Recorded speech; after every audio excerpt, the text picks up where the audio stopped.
Hey internet, Eric here. It's after I can't see the fucking clock. It's after 10 o'clock. Kids finally down to bed. Wife doesn't get home from work for another fucking 2.5, 3 hours. She's scheduled till midnight, and which means she probably won't get home till about 1. So I'm bored as shit. I've been watching this documentary on Herschel Gordon Lewis. Pretty good so far. About a half hour through. It's through. I got this from Channel Dawnstar. It's basically about he's known as the Godfather of gore. I've maybe seen one Herschel Gordon Lewis film. That was 2000 Maniacs. And so far, I've gotten to where he started getting involved in nudie cuties, which is basically sex films without sex. So I was watching that for a little while, and then I thought, you know what? Maybe I'll just take a break, bullshit on YouTube for a little bit. I didn't feel like going downstairs or going in the kitchen and just doing an actual review. Hey, Roger. Um, so I watched about a half hour of the documentary. Roger, I don't know if you saw him giving your Herschel Gordon Lewis documentary a shot. And I just figured maybe I'll kill some time on YouTube just shooting the shit. I don't know how long this is going to go. It may be 2 hours like last time. It may be 20 minutes. Depending on how bored I get, depending on how bored Roger gets and he decides to leave, or anyone else who joins. Um, Not too much has been going on in this past week for me. Sadly, a bookstore in my hometown. I live in a sister, basically next door now to my hometown, a sister city, and it's a college town here in Illinois, and we just can't keep a fucking bookstore alive. We've had borders closed at work, so you have me trapped for 8 hours. I'm not Sasha, so I don't think I'll go for 8 hours, Raj, but I would probably at least give you 30 minutes, depending on how many people join or if anybody does. Um, we can't keep a bookstore alive. And being a college town, that's sad, really. So we had a bookstore close. It's a Book World, and I don't know how big the chain is. We recently lost our Borders. We lost our Barnes and Noble. We lost our local bookstore, and now we're losing Book World. So I went. I took the wife and the kid. Got her. Got my daughter a Daniel Tiger book, and I got me a couple books. I got Nosferatu by Joe Hill. Joe Hill is the son of Stephen King. I have one Joe Hill book. Other than this, haven't read it yet. It's Horns.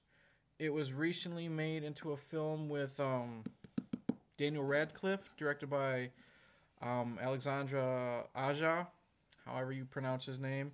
The guy who directed High Tension and the Hills Have Eyes remake and Piranha remake, which I fucking love. So I grabbed this. This is one of his more popular books. I think he's only got 4 or 5. What I like about Joe Hill, which I've never read his stuff, but what I like about him in general is he kind of did the whole Stephen King thing with Richard Bachman. He went under a different name.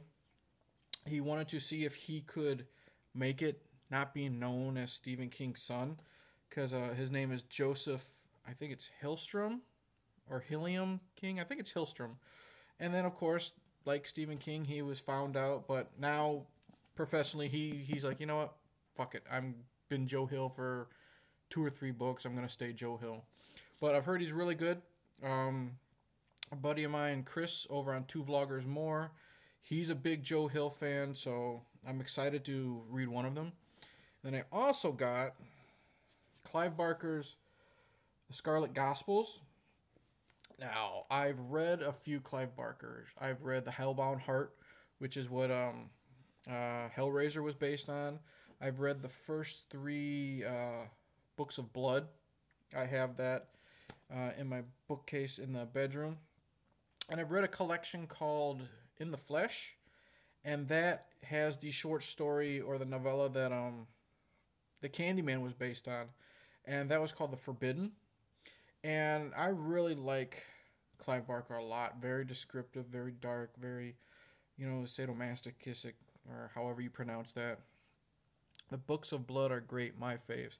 Yeah, and what I'm very interested in about the Scarlet Gospels is it has Harry D'Amour.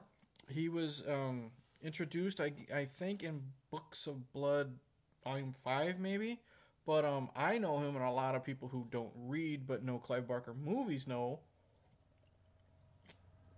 Scott D'Amour was the detective played by Scott Bakula in Lord of Illusions. So, and it's also, and spoilers if you actually want to read Clive Barker, but this came out in 2015 and it was promoted as such, so it's not too much of a spoiler. This is apparently the death of Pinhead. Pinhead returns, and Harry D'Amour is going to find a way to take him out. So yeah, very excited to read this if I ever get around to it. I'm still doing my Stephen King book challenge. Hadn't had a chance to read too much into the Dead Zone, since this last taping. I think I'm now on page 175, 180 of 424. Really enjoying it. It's making me want to rewatch the Christopher Walken movie, that was directed by David Cronenberg. A lot of people forget that it's a Cronenberg film, and it's probably because it doesn't have the usual body horror stuff that Cronenberg's known for. And I think once I finish that book, I'm going to go and rewatch the film and probably review it, because it's been so long. It's before Walken is, crazy Christopher Walken that he's known for now.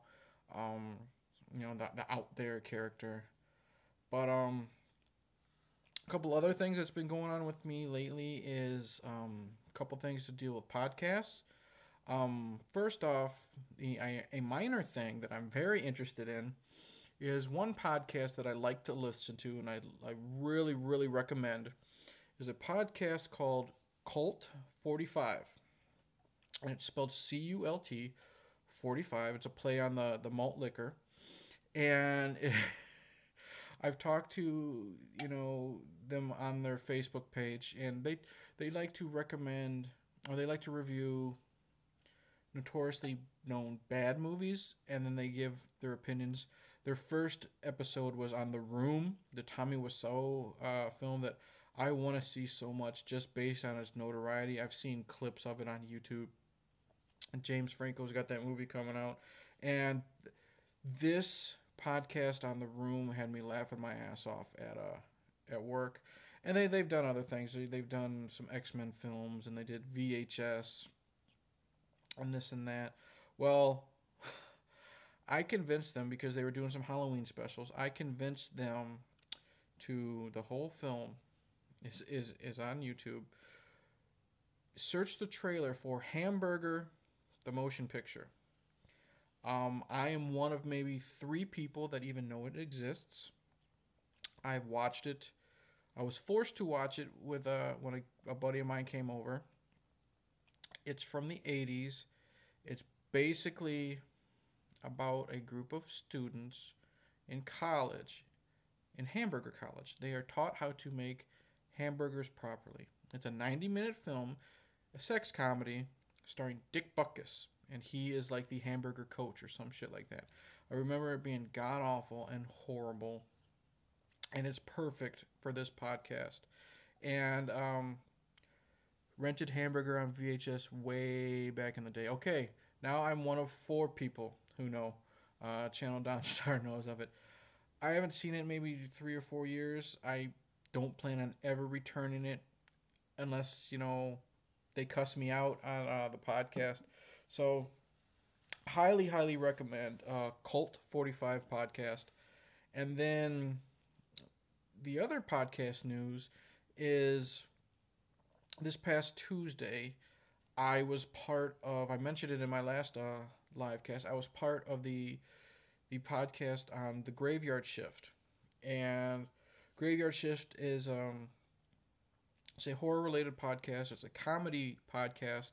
What they do is they take one specific film per episode. They say their likes. They say their dislikes. They have a category called "What the Fuck," which is basically them saying different trivia or just discussing what the fuck moments.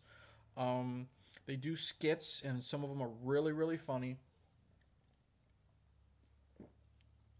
Like one of my favorite skits is episode what was it, 3 or 4? Anyway, they did one for An American Werewolf in London, and their skit was they were talking about, like, for their dislikes, how a lot of the actors didn't really have British accents, or if they had British accents, they were really really horrible. So their skit was like a behind the scenes look at how John Landis or the casting director or whoever it was tried to get actors who, well, instead of getting actors from Britain, from London, they got American actors and Australian actors trying to do their worst or best um, British accents. And I was laughing my ass off at work. I probably rewound that skit 2 or 3 times. And I was talking to one of the co-hosts, Mike. I've been talking to him for a while because he and I have a mutual friend who has a couple video game podcasts called Abject Suffering and Watch Out for Fireballs. And we got to talking, and he told me about his horror podcast, and we bullshitted for a while. And he said, "Well, if you ever have a suggestion, feel free to shoot it out." And I suggested that they do Pet Sematary, which is my favorite horror movie of all time. And they did Pet Sematary, and it turned out to be a good episode. And then recently they're like, "Hey, when are you free to do Poltergeist?" Because I suggested I would like to do Poltergeist. Everything got set up. I did it last Tuesday, and we talked for probably good almost 90 minutes on that film. We did our likes, our dislikes. They had me be part of a skit in the opening sequence, and that was really fun. Um, I had a blast just bullshitting with these guys. They're really funny, Mike and Sheldon. And it's not politically correct. There are lots of sex jokes, lots of. I don't know if they've had race jokes yet, but they're pretty vulgar at times. Um, hey, Sasha's here. I ain't got time to bleed. He's another live streamer. Um, this podcast was great. This experience was fun. Um, like I said, since of course we're talking about Poltergeist, we brought up Tangina the psychic. So there's a lot of midget jokes in there. I think the three of us had a really good chemistry, and so far I believe that they upload every Monday or Tuesday. So I'm assuming our episode of the podcast will be up this coming Monday. It's on iTunes. Just type in The Graveyard Shift. They're on Twitter. I don't know their handle off the top of my head. And I'm live streaming on my phone, so obviously I'm not going to fuck with that. But if you have Facebook, and Roger, I know you're not really doing Facebook anymore, just type in at least the search engine on Facebook or whatever, The Graveyard Shift. Their icon or their profile picture is a picture of a tombstone, and that actually has all their website information and this and that. So if you don't want to use Facebook, they still have where you can actually go. I think it's on Podbean or something like that. But like I said, it's also on iTunes, and it was a lot of fun. I really really enjoyed just bullshitting about midgets and how hot Joe Beth Williams was, and how Steven Spielberg was basically the director because Tobe Hooper was too busy doing cocaine, and the curse of Poltergeist. And it was just a fun time. If you're a fan of comedy, if you're a fan of horror, if you're a fan of the movie Poltergeist, highly recommend checking out our episode coming out next week, I believe. And their back catalog, I just recently listened to the review of The Shining, and of course, one of their major likes was the naked lady in the tub, and one of their major dislikes was the naked old lady in the tub. And it's just a fun way to kill an hour to 90 minutes. Love that podcast.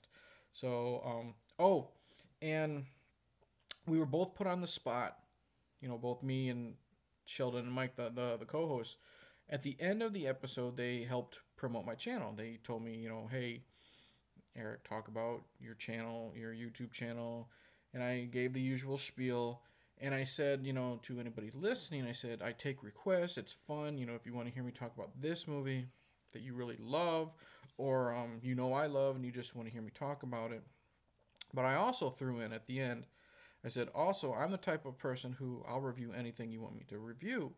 And I have a big old list of movies I don't want to review, because I said, even if it's a movie that you think I'm going to hate, throw it out there and I'll review it. I mean, I have what is it? Some Hulk Hogan movie called Little Hercules on that list that people have recorded or requested. I have Three Ninjas, all that crap. That's one nice t-shirt. Yeah, I thought you would like this t-shirt, Sasha. It's let's see if I can stand up. You can see it's the whole Predator right there. And we've got some blood dripping down from his hand holding the skull.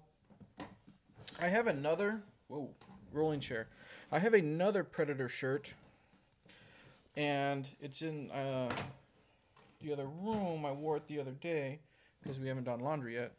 And it's got the word Predator on the top, and you see the Predator in the background. And in the front, I get them from Fright Rags. And they couldn't obviously get the likenesses of like Arnold and Jesse Ventura. So their way around it was they had the whole cast and crew in front, but they had like the heat vision that the Predator uses. So that was a really cool way how they were able to get around licensing issues for likenesses. But so yeah, check out Fright Rags, frightrags.com they have Predator, they have a Commando shirt, they just released some Creepshow t-shirts.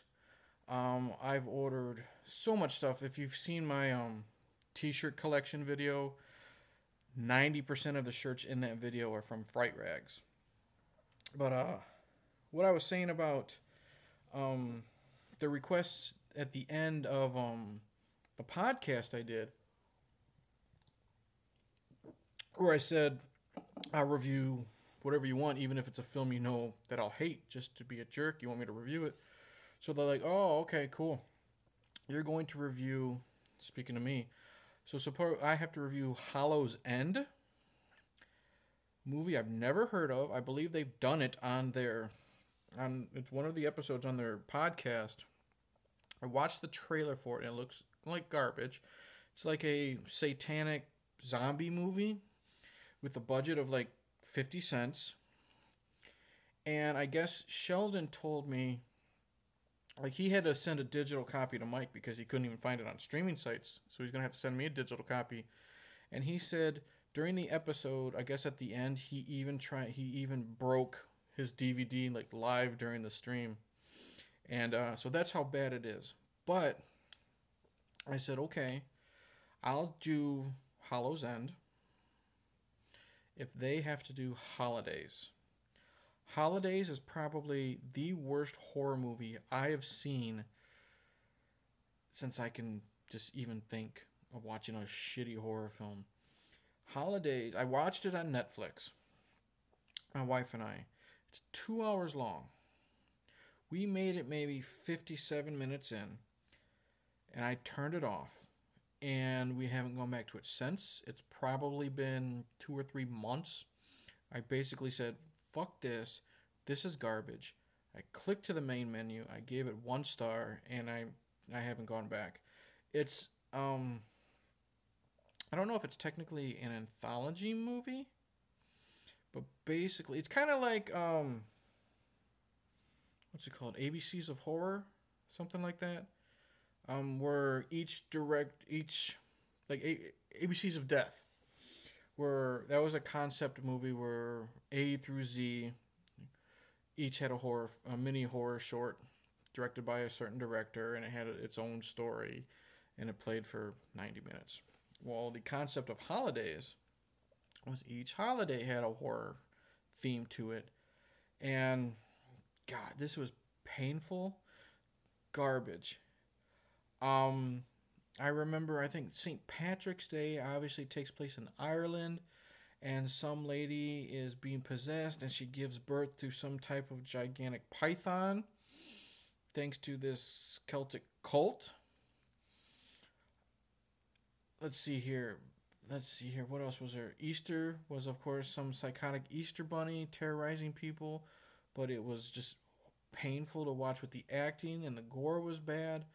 Um, Valentine's Day had a neat little twist at the end, but with some 13-year-old girl stalking her gym teacher that she was in love with, but just the execution of everything is just bad.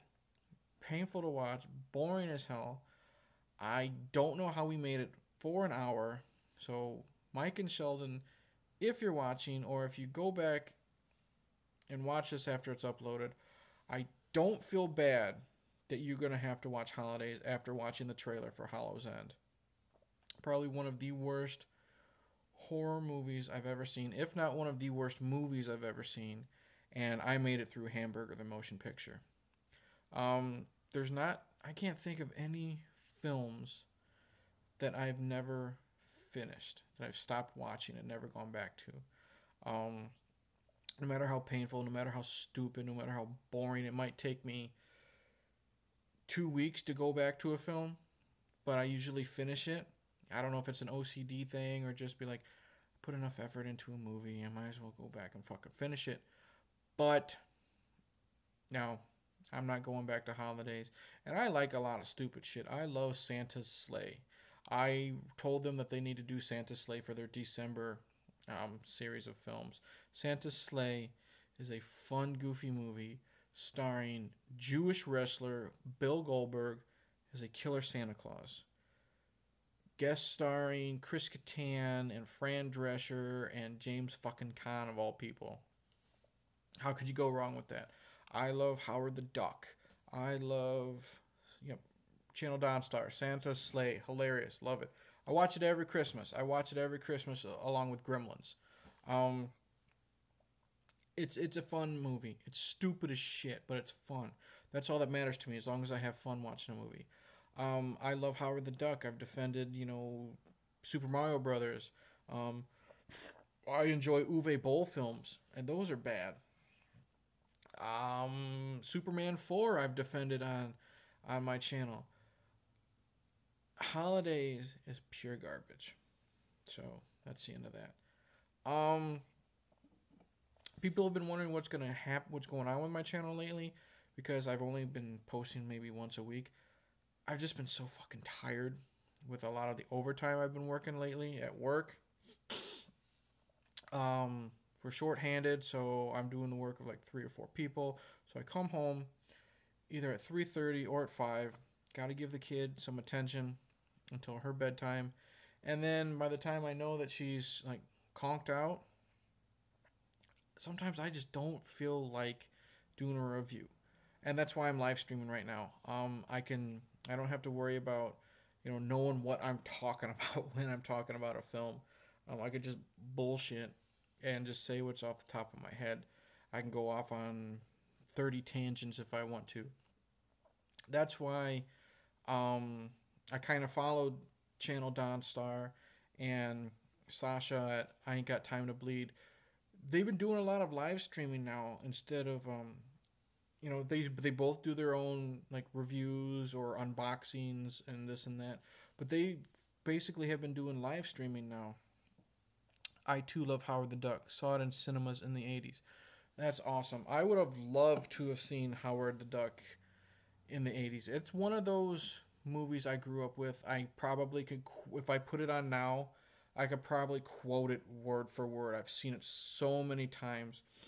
And it's just fun. It's one of those dumb-ass 80s films. And it's just so much fun. I love it. It's something... You're going to see a movie about talking duck, okay? You know what you're getting into. Why are you watching this if you think it's going to be painfully stupid? No, you have to have the right mind frame. It's like, it's like watching anything by Uwe Boll. If you know his reputation of being bad, why are you even watching it unless there's a little inkling of you enjoying it? But like I was saying, I love these live streams. I'm having fun. I like the actual live interaction, and I mean, I have so many things I want to do on this channel. I still need to review Texas Chainsaw Massacre. I got the DVD, sitting over there somewhere. Also, the special effects really still hold up today. You know what? I think they're pretty decent. The like the I don't know if they're animatronics or whatever you would say, that with the duck bill moving and the eyes for the actual duck Howard himself are pretty decent. Um, the green screen effects are shitty, but you know what? It's the 80s. I like the Harryhausen look to the Dark Overlord creature at the end. Um, it's just a fun movie. I mean, plus you got Tim Robbins being a retarded janitor. He's not too over the top annoying. Fun stuff. But I still got to do my Texas Chainsaw Massacre review. I want to go back to my You Hate It, I Don't, where, like I said, I defend my the notoriously hated films that I enjoy, because I haven't done one of those in months. I mean, I'm going to be doing Uwe Boll's House of the Dead.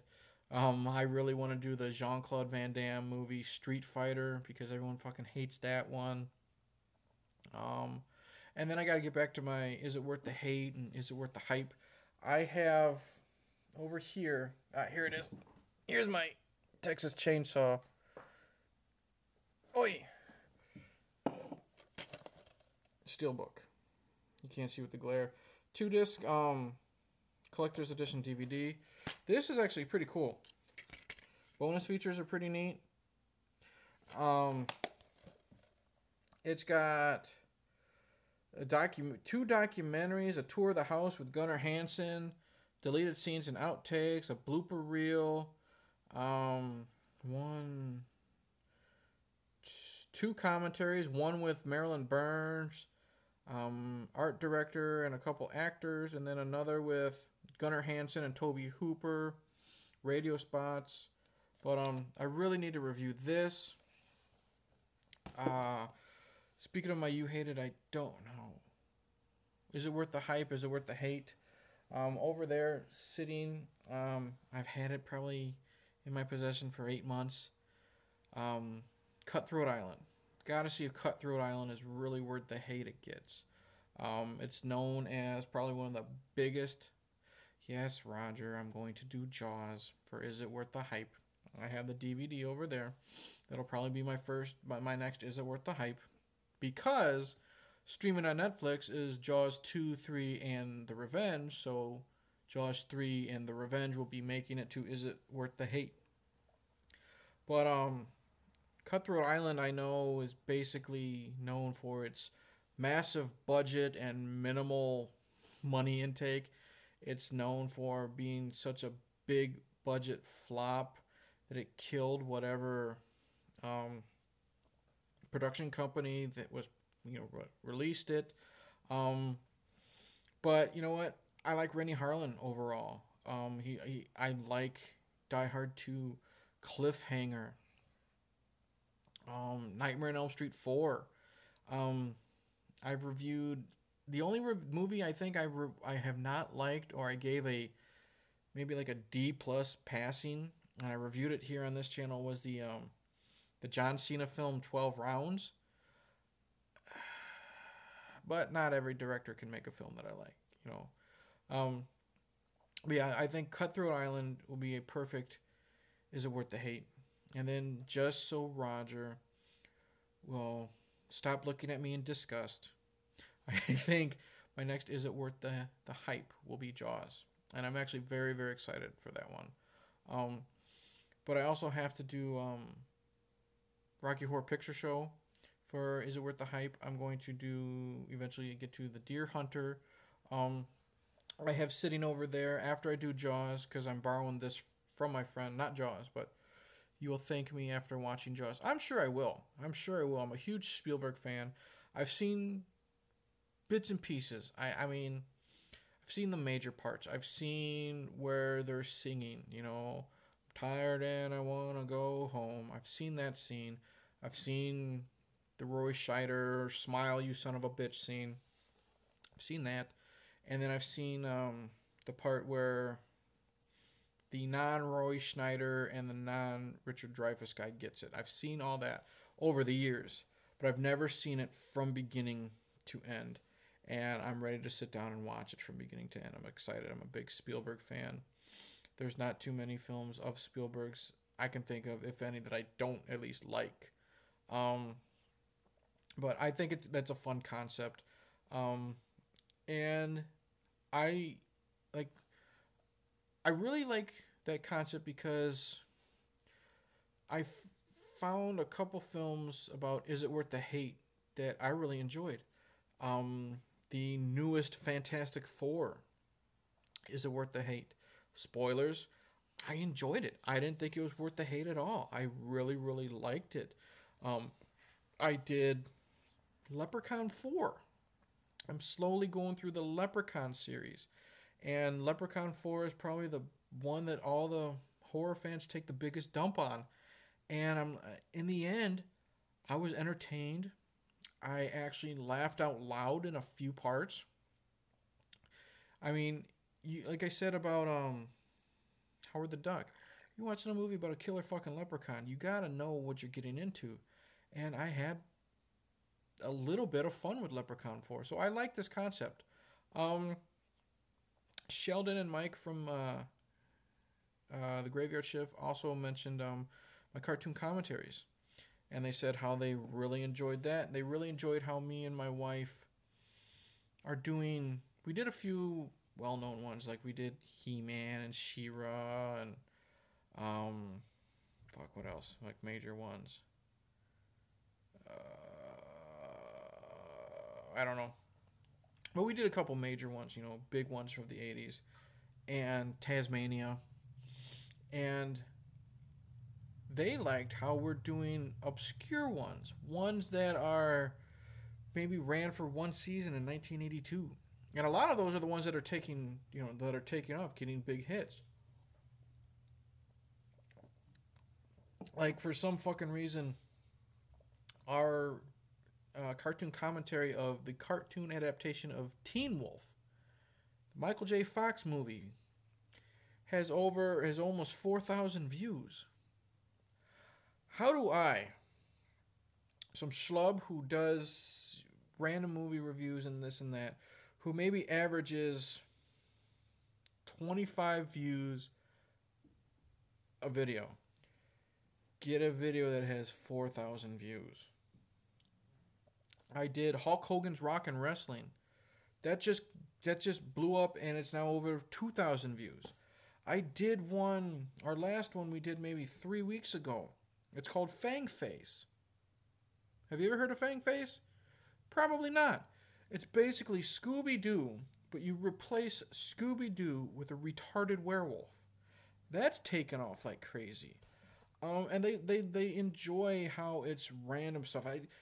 I think Roger recommended a Facebook page or a website for random 80s cartoons. And when he ended up doing the Pac-Man cartoon, that's blowing up at over like 400 views. And they have suggested, and I got them on my list. I don't remember if my wife knows this or not. Our next ones are going to be, and it's because, I want to keep this promotion of the Graveyard Shift going, at least until my episode comes out. And if I'm on future episodes, they said they would like to have me back. So I told them if they ever do The Devil's Rejects or Jason Goes to Hell, The Final Friday, to give me a buzz. Those I would absolutely love to do. Jason Goes to Hell was actually my first You Hate It, I Don't. I absolutely love that film. And then The Devil's Rejects is in my top 5 movies of all time. I don't know why I haven't reviewed that one yet, because me and Roger have talked for hours, about Rob Zombie films, and the one we always go to is Devil's Rejects. But what Sheldon and Mike are looking forward to with the cartoon commentaries is they said, well, you have to do Cartoon All Stars to the Rescue, which is on our list. Cartoon All Stars to the Rescue came out when maybe 1990. And what it was a Saturday morning special, a one-time Saturday morning special. It was basically a say no to drugs 20-minute PSA. But it was this young boy who was addicted to drugs. And he had this little, like the little angel and devil on your shoulder. Well, he had this little monster made of smoke called Smoke following him, being the bad influence, saying, do drugs, voiced by George C. Scott.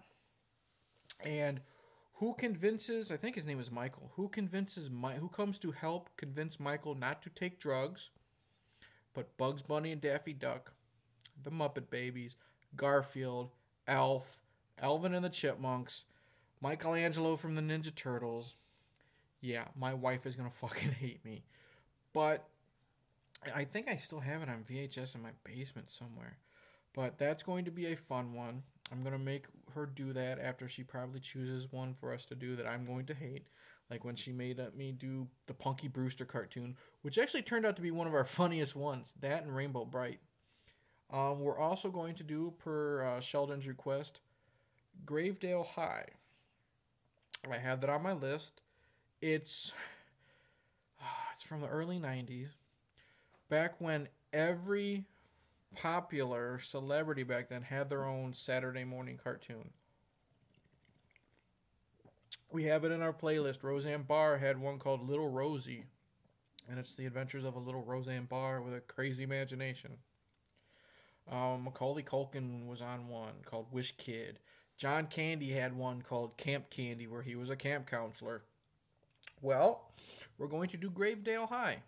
And that is where Rick Moranis is a substitute teacher at Gravedale High, and his students are the sons and daughters of Dracula and the creature from the Black Lagoon and the Wolfman and this and that. So that's going to be interesting if I can find them on YouTube. And then Mike suggested a video or a cartoon I had never heard of before. Didn't know the plot synopsis, and it's in the podcast. He sends me the image to click on, and you can hear my reaction live in the video. Rubik's The Amazing Cube. And I just looked at the picture he sent me, and I think I just yelled, "What the fuck was that?" live during the podcast. And after we were done, I went to go on Wikipedia, and it's about this little alien that lives in a Rubik's Cube. And every time you solve one of the sides, you get special powers. And it's voiced by Ron Palillo from Welcome Back, Kotter. Not looking forward to that one. But it could turn out to be one of our good cartoon commentaries. They're so much fun. So much fun. We don't do them as much because we got a actual copyright strike once doing them. My buddy Roger, Channel Dawnstar, he suggested two cartoons. Fantastic Voyage, which I think turned out to be one of our funniest ones. I had a lot of fun. As cheesy as that cartoon was, it was, late 70s? Turned out to be one of our better ones. No problems at all.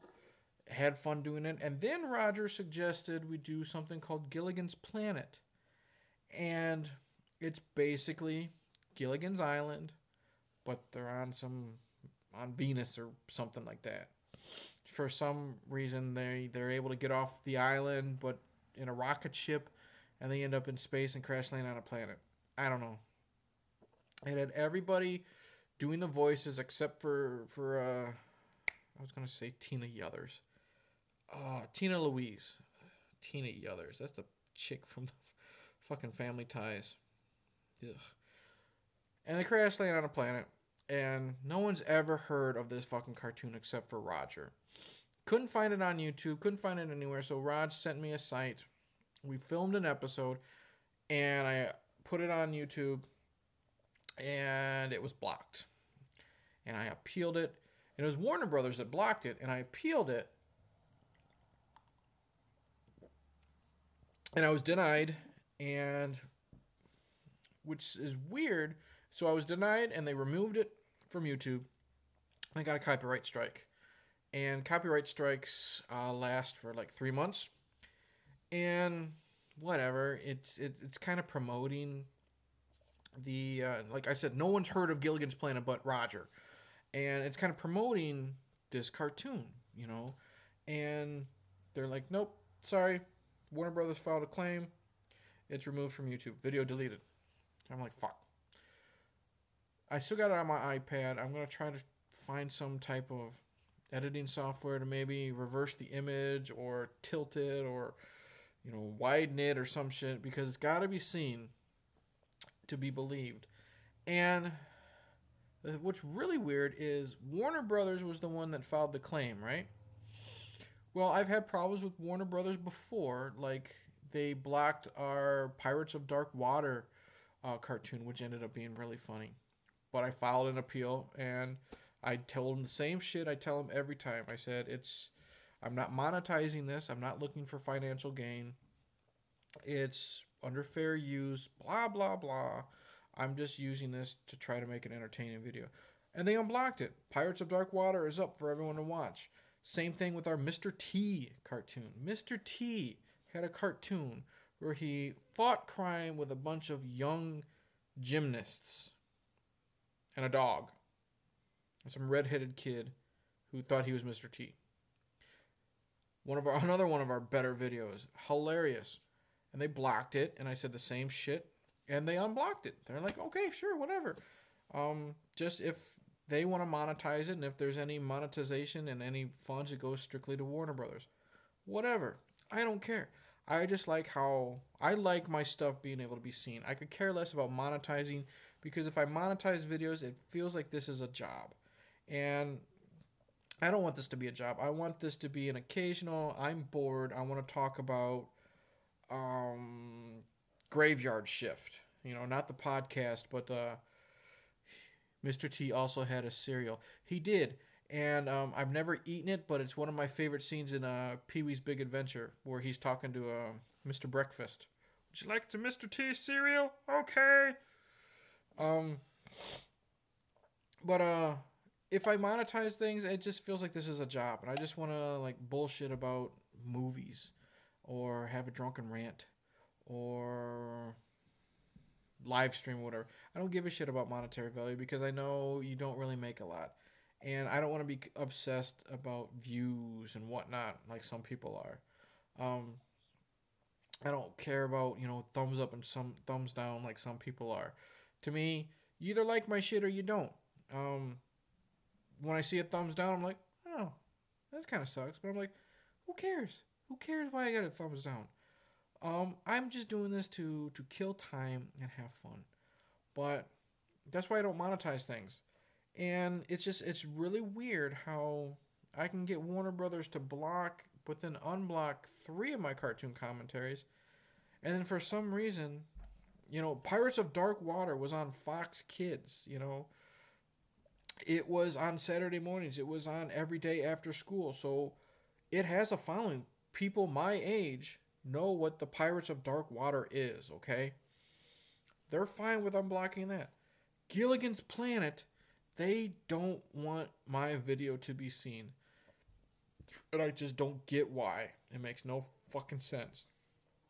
But we'll be doing Cartoon All-Stars to the Rescue. We'll be doing, fuck did I say? Rubik's The Amazing Cube and Gravedale High. Those will be coming up soon, probably this weekend. I think my wife works tomorrow, so I'll probably finally do the Texas Chainsaw Massacre review. I might watch and try to do Cutthroat Island, Or fuck it, I might just, who knows what I'll watch. I might watch X-Men 3 and review that or some shit. Um, but I'm at least gonna film another review tomorrow. Um, that's all that's been going on, channel wise and life wise. I bought those couple books. Um, anything else? Oh, we were talking lately about this whole Charlie Sheen thing. Today I reached 100 subscribers. That's awesome, Sasha. Anybody watching this, um, and you like live streaming, you like hearing just two people or more people talk, check out my buddy Sasha on I Ain't Got Time to Bleed. It's the line that Jesse Ventura says in Predator. I ain't got time to bleed. He does a lot of live streaming and they're very long, and what's great is because might start talking with him by himself. Other people will join, and then other people will leave, and then more people will join, and it's just a long conversation.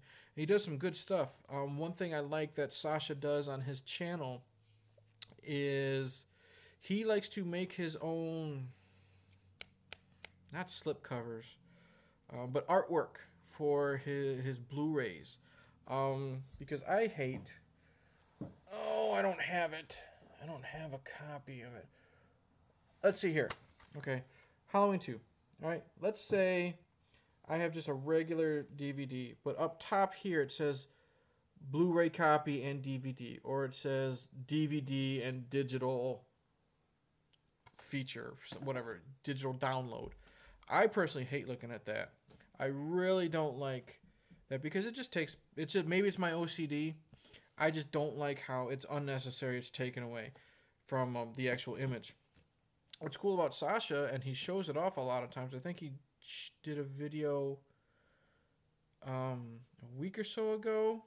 He showed his Bates Motel collection, and he changed the image a little bit. He took that off, and it looks really cool and really slick. So that's one thing I've never personally seen on YouTube, is someone who likes to show off what they've done to their DVD or Blu-ray collection by making their own, cover art and stuff like that.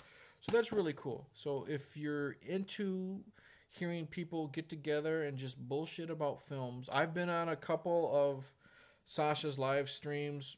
Check out I Ain't Got Time to Bleed. Congrats, Sasha, on getting 100 subscribers. It is a cool feeling when you hit that milestone. I'm at 189 right now, and I'm hoping to somehow get up to 200 and keep it there.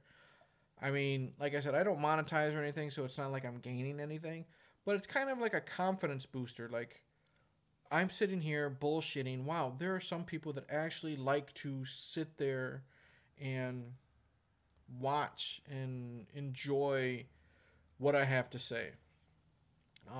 It's kind of a cool feeling. So Sasha, congratulations on 100 subscribers. I think when you and I first started conversing, you were maybe in the mid 70s, and that was maybe 2 months ago. So that's awesome, dude. Congrats to you. And what me and Sasha like to talk about a lot is he and I are big fans of the movie The Terminator. And what I like about Sasha when me and him talk is how everyone thinks of The Terminator because it's Arnold as an action film, and it is. And of course, it's a science fiction film because it's time travel and robots, and it is. But I'll get into it more when I finally get to the Terminator films to review. But it's a horror movie as well. It's got lots of horror elements to it. And Sasha is the only one who I have talked to, at least about this subject, that agrees with me. It's got the damsel in distress. It's got the final girl. It's got the unstoppable killer. The slow motion stalking, this and that. And yeah, that's why I really dig Sasha's channel. And yeah, he's got a bit of a Rihanna fix. So so she'll probably be having some restraining orders against him. But other than that, he's a cool guy. Really like his channel. I might do a shout out video sometime later. Um, of the major channels that I normally watch. Like I just gave Sasha a shout out. I will probably give him another one in like just a strictly shout out video. Just to do it. People have shouted me out before, and I figured it's the least I can do to repay some of them. Some of them have shared my stuff on their Facebook pages, so some people pay attention to the stuff I post. Some people pay attention to these videos, and they might check out their stuff as well. So, but yeah, Sasha, that's really cool that you're at 100 subscribers. Congrats, dude. Um, what was I talking about before Sasha said 100 subscribers? Oh, the Charlie Sheen thing that has popped up. Haha, restraining fix. It's nothing but love/lust for her. That's all for the courts to decide, my friend. What is love to one person is stalking to another. But who am I to judge? The Charlie Sheen thing. And I posted this on Facebook because it's making me think. And here's why. In my last stream, we talked about Kevin Spacey and Harvey Weinstein and Harry Knowles and everybody that's getting in trouble now in Hollywood. Well, recently, an actor named Dominic Brassa. Any Friday the 13th fans watching, Dominic played Joey, the retarded kid with the candy bar in Friday the 13th Part 5. Dominic has recently claimed that one of the people that molested Corey Haim was Charlie Sheen. Okay. Now here's my thing. As weird as it sounds, it could be true. Who the fuck knows, right? It's not like Corey Haim can deny or, agree with these accusations. The guy's been dead since 2011, 12, 13. It's been at least 5 years. He's been gone. So it's not like he can defend himself. Now here's the thing I have against Dominic Brassa, or I'm just going to call him Fat Joey. Here's the thing about Fat Joey. He gave the interview to the Inquirer. Now, if you know the reputation of the National Enquirer, they don't really have the best reputation when it comes to news. They're a step above the Weekly World News, with Bat Boy and Pregnant Man Gives Birth. And my baby's daddy is an alien and shit like that.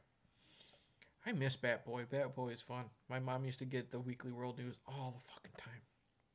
Anyways, basically the it's like a step above TMZ, but it's National Enquirer. No one really needs to believe anything those people say. So there's red flag number one. He gives an interview to National Enquirer. I heard years ago about this Charlie Sheen claim about him and Corey Haim. Sasha, this is the first time I've heard him. I know when he got divorced from Denise Richards, she was making claims about him being addicted to gay porn and about him being addicted to porn where the girls looked exceptionally young. But I'd never heard about him being interested in young boys. It's hard for me, everybody's got their secrets, and I'm not saying being gay is bad. But, the underage boys things is everybody's got their secrets. Who the fuck knew about Bill Cosby, Mr. Huxtable fucking drugging women ever since the fucking 70s? But what I'm saying is what got me thinking about Dominic, Fat Joey, whatever, is he talks to the Inquirer, which doesn't have the best reputation to begin with. And also, Dominic, just 3 or 4 years ago himself, was accused of being a Corey Haim molester. So, is this kind of like Dominic's way of getting the heat off of him and throwing it on Charlie Sheen? Because apparently the claims were whoever did what they did to Corey Haim did it while he was filming Lucas. Okay. Well, I'm not saying Dominic did it. I'm not saying Charlie Sheen did it. Who the fuck knows? I don't know anybody in Hollywood. The best connections I have is I frequently tweet with a couple former porn stars on Twitter, and they respond to me all the time. Whoop de fucking do. Um, sh- but apparently this happened while he was filming Lucas. Okay, Charlie Sheen starred with him in Lucas. Well, Dominic supposedly was also friends with Corey Haim back then. Okay, Charlie Sheen being accused of doing it, Dominic being accused of doing it. Both were in Corey Haim's life during Lucas. Um, I hear some noise in the kitchen. Hold up 1 second. I will be gone maybe 20 seconds if that. All right.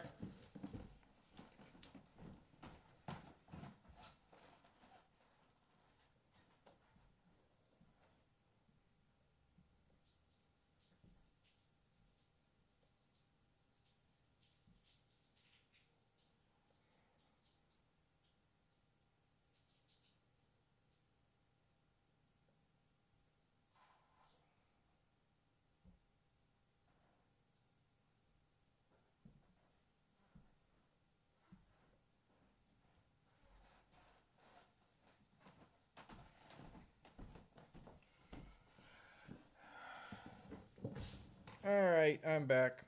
Dead air's over. My dumbass didn't realize that that was the ice maker. Yeah, ghost in the kitchen. I'm waiting for Eric to scream. Um, yeah, it was the fucking ice machine in the freezer. Whatever.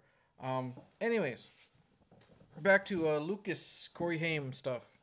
Both of those guys knew Corey back then, and okay, who would be the easiest person to blame? If let's play devil's advocate or whatever you want to fucking call it. Let's say Dominic did do it. Okay? Let's say he did do it and he's like, I need to get this heat off of me. You know, I've already been accused of being Corey Haim's molester. What can I do?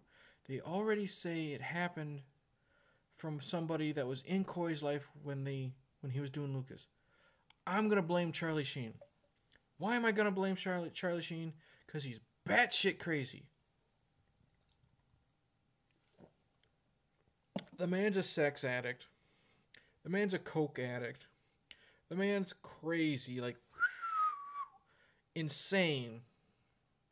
I mean, he's now dying of HIV, or he looks bad. He looks really rough. But he's suffering from HIV. I don't want to say he's dying from HIV, but and no one is gonna believe anything Charlie Sheen says because he's ruined his reputation from being crazy, winning Tiger Blood Charlie Sheen. I even did one of my earliest random thoughts videos. If you check in my playlist, is why is Charlie Sheen so fucking popular for being a piece of garbage? And Dominic, if he's guilty, not saying he is. So if anyone watching this, I'm not saying Dominic Brassia is the one that molested Corey Haim. Because you know how fucking social media gets. You say one thing and words get twisted around. Charlie would be the perfect scapegoat to take heat off of Dominic. Because he's this crazy man. He is literally this crazy man. And what's the worst that Charlie can do? Deny it. So we got it.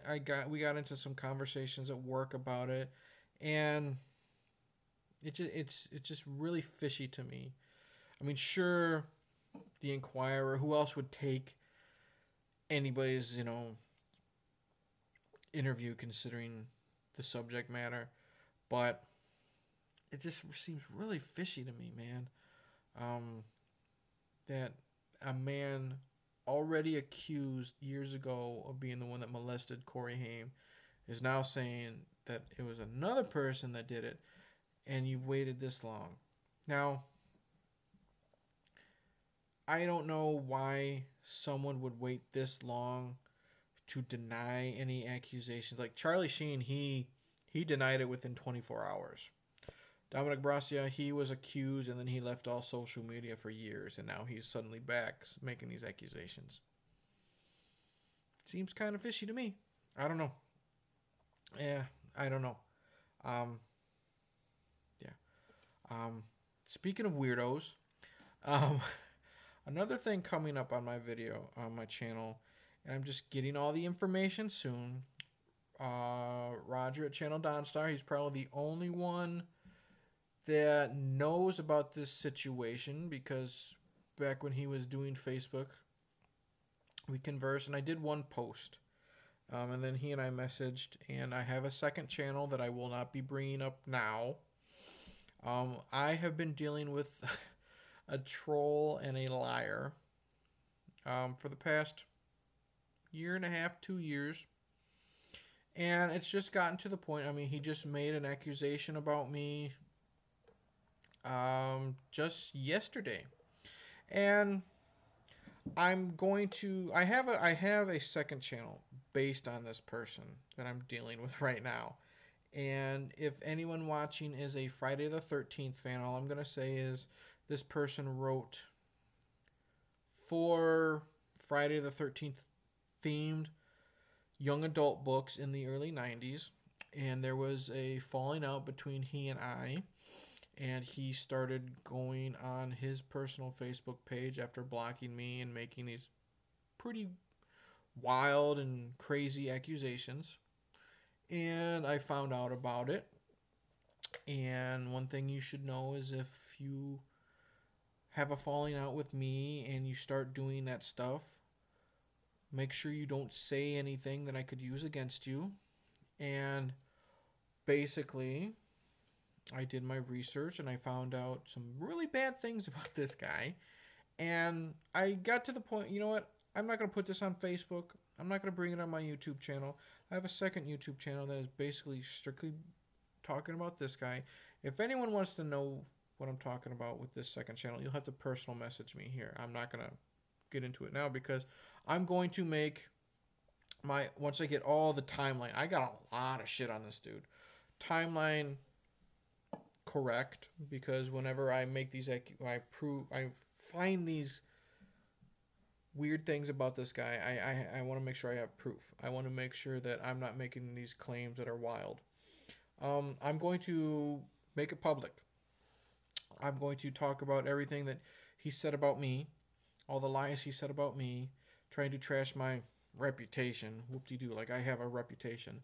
And then I'm going to talk about how I've got stuff where he has claimed to be in relationships with actresses that I've proven wrong, and his harassment of women, and this and that, and more lies that I've spread about him. And if he's watching this now, because he likes to throw my name out there, and I know he likes to stalk me, yeah, I will be doing a full, if you're out there, William, I will be doing a full video dedicated just to my incidents with you. And I don't want to, but the reason why I make these videos about him is because he always has to run my mouth. He does get trolled. He gets trolled a lot because he has a lot of haters, and rightfully so. But he thinks that I'm behind it all, and I'm not. I only make these videos when he says things about me, and on that YouTube channel, I say who I am. You see this, so why the fuck would I lie or make any or do anything, that's not true? But I will be making a full-fledged video of my history with him because I'm at the point where I don't care anymore. I'm going to, I'm going to throw his name out there in the video. I'll say what he's known for professionally, and then I'm going to say everything that when we were buddies, I guess, to our falling out, to the lies that he said about me and tried to get other people to believe, and then the research I found out about him and how disturbing this individual really, really is. And the point of that video also will be how if someone's trolling you, if someone's talking shit about you, there's some options to do. And those options are, first off, anyone who's watching this that gets worried about, oh no, I did a YouTube video and someone gave me a thumbs down. Oh no, I need to delete my YouTube channel because I get nothing but bad comments and this and that. First off, social media isn't for the weak, okay? Like I stated earlier, yeah, it sucks if I get a thumbs down from a video. Like my latest thumbs down was I did a drunken rant. I think it was a month ago. I did a drunken rant about how I'm sick of movies. Let's see here. I got 2 left. I got more in the fridge. I did a drunken rant for the 3rd time I fucking said that about how I hate how films make sequels and then they ignore, like they have like Halloween. I'm sick and tired of bringing up fucking Jamie Lee Curtis. How Jamie Lee's coming back. They've already done 8 films plus 2 remakes, and then now her new film is going to be a direct sequel to the fucking 1978 original. So they act like nothing's happened. Same with the new Terminator film coming out. They're bringing Linda Hamilton back, and supposedly it's a direct sequel to Terminator 2. I hate that. But my last thumbs down I got was because of that. And I'm sure it was because some fucking Terminator or Halloween fanboy just didn't like my opinion, so they thumbed it down. Whoop-de-fucking-do, okay? It's YouTube, so someone doesn't like your video. Whoop-de-fucking-do. Who cares? It's YouTube, all right? You're not getting, this isn't your job, okay? Jobs are when you go out there and you work, even if it's part-time, you work at least fucking 4 hours a day, and then you come home. You don't sit there in your room and talk about movies and play video games for fucking 8 hours a day, okay? You gotta go out there and make a living. And then you don't get upset when people don't like your shit. So my point is, if you're getting trolled or harassed, you can either ignore it, which is good, because trolls, they just want your attention, okay? You give them attention, it fuels them to troll you more, okay? You can sit there and be a bitch and whine and cry, and then they realize, wow, this person's pathetic. I've really struck a nerve with this guy, so I'm going to troll them more because he's sitting there crying in his video, or crying or ranting or what have you. Or you put on your big boy pants and you go after these people. You find out, wow, this guy's making an accusation against me. I'm going to prove that this accusation is wrong. This guy, okay, well, a little side story about this guy I'm talking about. He made an accusation that I'm a book burner, okay, because he wrote some novels. Well, I proved that this guy's also half retarded, like not legally mentally retarded.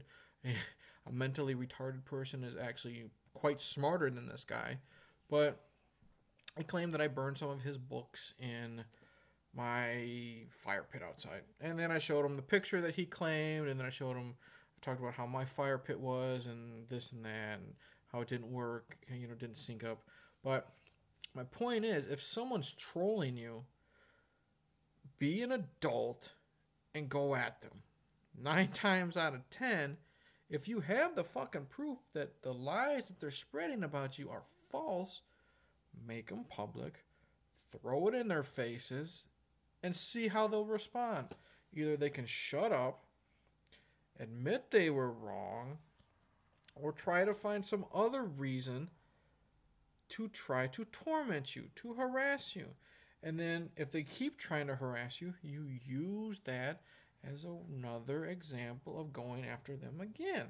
You don't just sit there and take it like a little bitch, okay? We're all adults here. Like I said, social media is not for the weak, because there's always going to be that asshole out there who says, you know what, I'm having a shitty day, so I'm just going to thumbs down this guy's video. I think this guy's opinion is wrong, so instead of me being civil, I'm going to just explode on him. And it's how you respond. Okay, like I said, are you going to sit there and take it like a man? Are you sit there going to cry like a baby? Or are you going to go after them? With my situation with this chump, I went after him. And I had proof every time. And you might be surprised at the lengths I actually went against this guy. A little bit of a spoiler, he's an author. Let's just say some of the information I found, I pass it off to the right people. I kind of got the ball rolling, and he no longer has a publishing deal with his publishers. Yeah. So, that goes to show you, don't cry when people troll you. Don't cry when people talk shit about you. Do something with your life, you know? Do something with these accusers. And they might really think that, wow, I really made a mistake. I shouldn't have messed with this guy. And then, you know what? You might end up getting some dumbass response from this person, and they might keep going. So that's more motivation for you to do what you're doing. I think, like, if Don Star's still watching, he has, at least he said he's downloaded them. I don't know if he's watched them all. I have 5 or 6 videos on this channel exposing this guy, and I have to make one more because of his accusations that just happened last night, and just the stuff I've been dealing with when it concerns this dude over the past year and a half, maybe. It's a real eye-opener knowing how crazy and psychotic this guy is. How dangerous he could be around certain people. That's a very healthy attitude. Don't let it get to you. Still here, watch them, but don't have them anymore. Yeah, but Don Star just said, you know, he's watched them, so you know what I've been dealing with, Raj. But you've also seen how I've responded, and you got to be the asshole back to these people. You got to show them you're not afraid of them. Okay, oh no, what's happening? I live in Illinois. Oh no, some fat fucking California spreading lies about me. First off, I'm never gonna go to California. All right, I hate fucking traveling. I'm never gonna go to California. I'm never gonna meet this putz. So why not throw this shit back in his face? Why not do some digging and find and exposing what he's done in the past for all people to see? What are you gonna lose? He's already talking shit about me. What am I gonna lose? And I've told him. I've said, I'll stop when you stop. And the thing is, you gotta think before you do any of this stuff. This channel I'm talking about has 2 strikes on it already, because I've had 3 videos removed for harassment and bullying. Whoop-de-doo. But I've told this guy, I said, you can get rid of all the videos you want. I have them saved to my computer, and I can create another YouTube channel talking about. Yes, very healthy attitude, Sasha. Eric and I know a few here on YouTube that shut down their channel because 1 or 2 thumbs down on your videos. Yeah, it's just it's fucking dumb. Why shut down your channel? Whoop-de-fucking-do. Oh no, someone didn't like your video because you're rapping in the very beginning of it, and it has nothing to do with your movie review. Who cares? Who cares?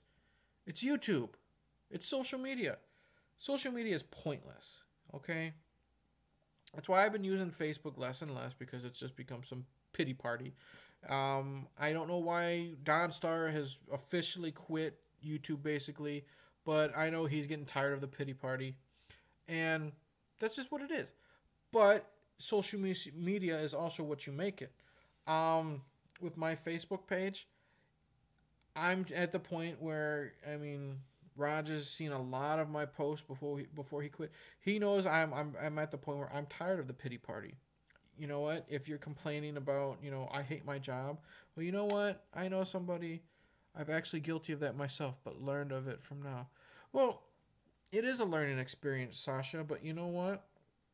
If you're new to YouTube and you're not used to this stuff, you don't know how to react. But then once you get in that mind frame and you realize, you know what? It's just me making videos.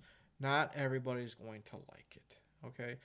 Do I like going to my video manager and seeing that, wow, this video has actually got 18 likes? That's pretty fucking cool. Oh shit, I really thought, like, I did a review on the original Ghostbusters video. That was the first time I ever got a thumbs down. And I'm wondering, wow, what did I do wrong? Oh, whatever. You know, it sucks someone didn't like my video, but it is what it is. Go on and make another one. But social media is not for, like I said, social media is not for the weak. It's become a pity party. All people do is complain. And I just unfriend people because it's a lot nicer. It's a lot easier. Pretty soon my news feed will be clean because I'll have no friends because I'm tired of it. And like there was an incident I posted on Facebook just the other day at work. Someone was saying how they hated their job. We were at the vending machine. I hate my job. Well, quit. I was telling them to quit. Well, I can't quit because there's no jobs out there. Then I looked at this old bitch and I'm like, you hate your job, but you can't quit because there's no jobs out there. Well, then be glad you have a fucking job, okay? Be glad because I know somebody that I'm very close to who is in their early 60s, was laid off from their job, and from that generation, they don't know computers, so they can't get a computer job.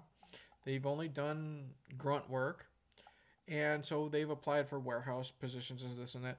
And they're gonna, the warehouse job is gonna hire someone in their 20s. They're not gonna hire someone in their 60s. So eventually, being unemployed so long, they've lost their house that they've lived in since 1992, and not totally quit Facebook, just tired of it all. There's nothing really new on there. Yeah, it is what it is, Raj. Just a lot of people's opinions, recipes, talk about things I just don't care about. But I do pop in to answer chats.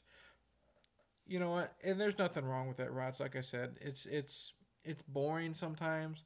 I do it to keep in touch with a few friends and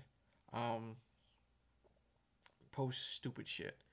But I get you. It's really boring sometimes. But what was I saying? Oh, the pity party thing. You know what? Be glad that you have a job. Okay, this person that was bitching has worked there for at least 10 years. When was the last time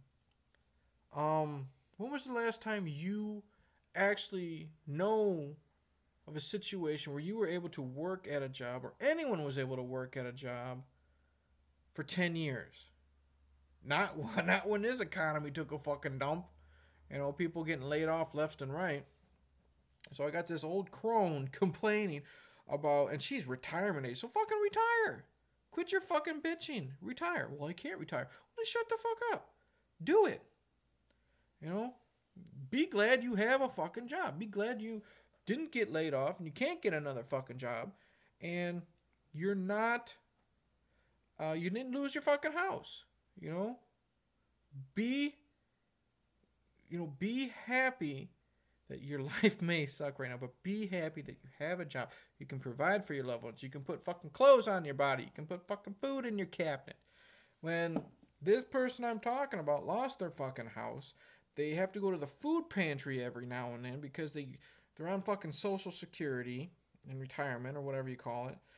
You don't make dick on that, okay? And this is someone who was looking for a job. People nowadays aren't grateful for what they have. And that's just fucking pathetic, okay? That's all this is nowadays. 2017 is the year of the pity party. And it just sucks. You got these people bitching about their kids. Oh no, I don't get any sleep because I have 2 children. I don't have any time to myself. What the fuck are you talking about? Why'd you have 2 fucking kids?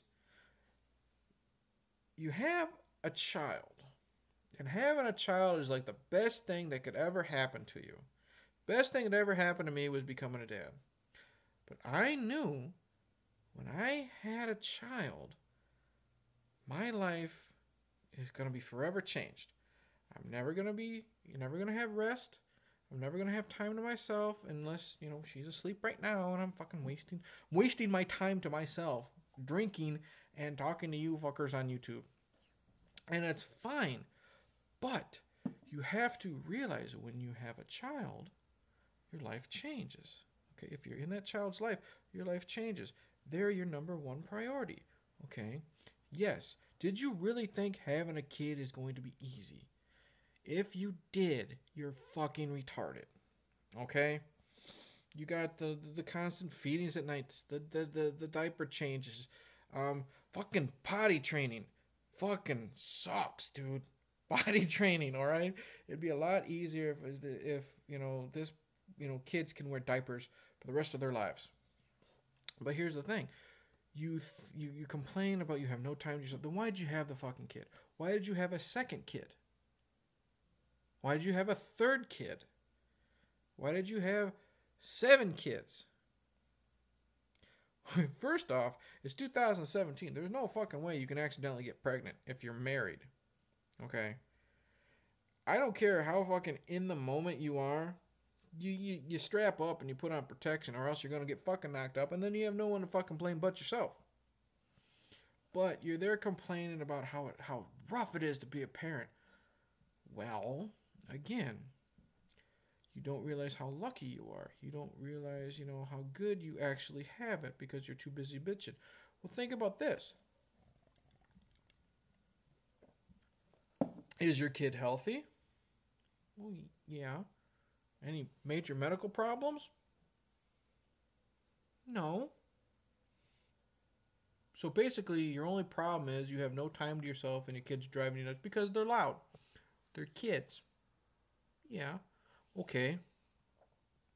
So you're not one of those. You're not one of those people whose kids are dying of terminal cancer. No. It could be a lot worse. It could be a lot worse than having toddlers and little kids that are never quiet. You can have a terminally ill child. You could be one of those parents that are sadly watching their kids go through chemo, sadly watching their kids go through all these operations. But no, you're going to sit there and complain that your kids aren't letting you sleep. Then why are you doing this? Why are you having children? Why are you popping them out? Have your dude wear a fucking condom or get on the goddamn pill. You get no sympathy from me. And the thing is, this past year alone has turned me into such a cynical asshole. And I don't care. I'm at the point where I don't care who I piss off anymore because of the way people act. I used to be a guy who come home, have a few beers, take off my pants, get comfortable, and watch some fucking TV.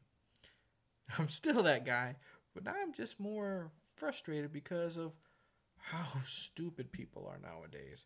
And I'm just thinking to myself, wow, you people really don't know how lucky you have it. And the problem is with you people nowadays is you're so goddamn sensitive. Oh no, I got a thumbs down on my video. You're so goddamn sensitive that when someone tells you how you need to look at your life, you get offended and fucking cry about it. And then I'm the asshole. You know how many friends I've lost because I tell them how stupid they're being? I don't give a shit. If you're going to... And here's the thing. If someone unfriends you, who cares?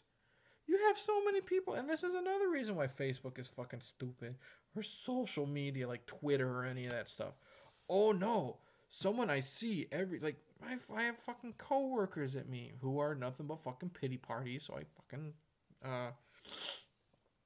unfriended them. Oh, why did you unfriend me? Because all you ever do is complain? Wow, that hurt my feelings. It hurts your feelings. I see you every day. I talk to you, sadly, every day, at work and you're upset that I unfriended you on fucking Facebook? Are you that much of a big attention whore that you need people paying attention to you 24/7? Who cares if you're unfriended on social media? Who cares if you're unfollowed on Twitter? It doesn't matter. Social media is I'm often commended for telling the truth. So few people do nowadays. You should be, Sasha, because that's what people need to hear. I always tell people I'm always there for giving advice. I don't know. I am not, how do I say this? I'm no saint. I don't know what I'm doing in this thing called life. I don't know how to properly raise my kid. I don't know how to live my life to the fullest. I've wasted my life doing so many things. But I know how to look at the positive in my life. And the thing is, when people are down, I used to be the one to extend the hand. I don't do that anymore. I'm like, fuck that. I'm tired of this shit. But to those people that, come to me and they're like, what should I do? I tell them what they should hear. Because if you're a real friend, you don't tell people what they want to hear. You tell them what they should hear. And then that's up to them to process it in their little pea brains that, okay, wow, I'm married to this asshole. He treats me bad. He hits me. He ignores me. Spits on me, calls me names, blah, blah, blah. Eric, what should I do? Fucking leave his ass. Well, I'm going to stay because I don't want to be alone. Then why the fuck did you come to me for advice? You're dumb. Sorry. I love you to death. You're my friend, but you're dumb. It's just that kind of thing. You got to tell people what they need to hear, not what they want to hear. But again, that's because, 2017 is the year, we got to all walk on fucking eggshells. And it's gotten bad. It's gotten worse. And it's going to get worse. Just wait.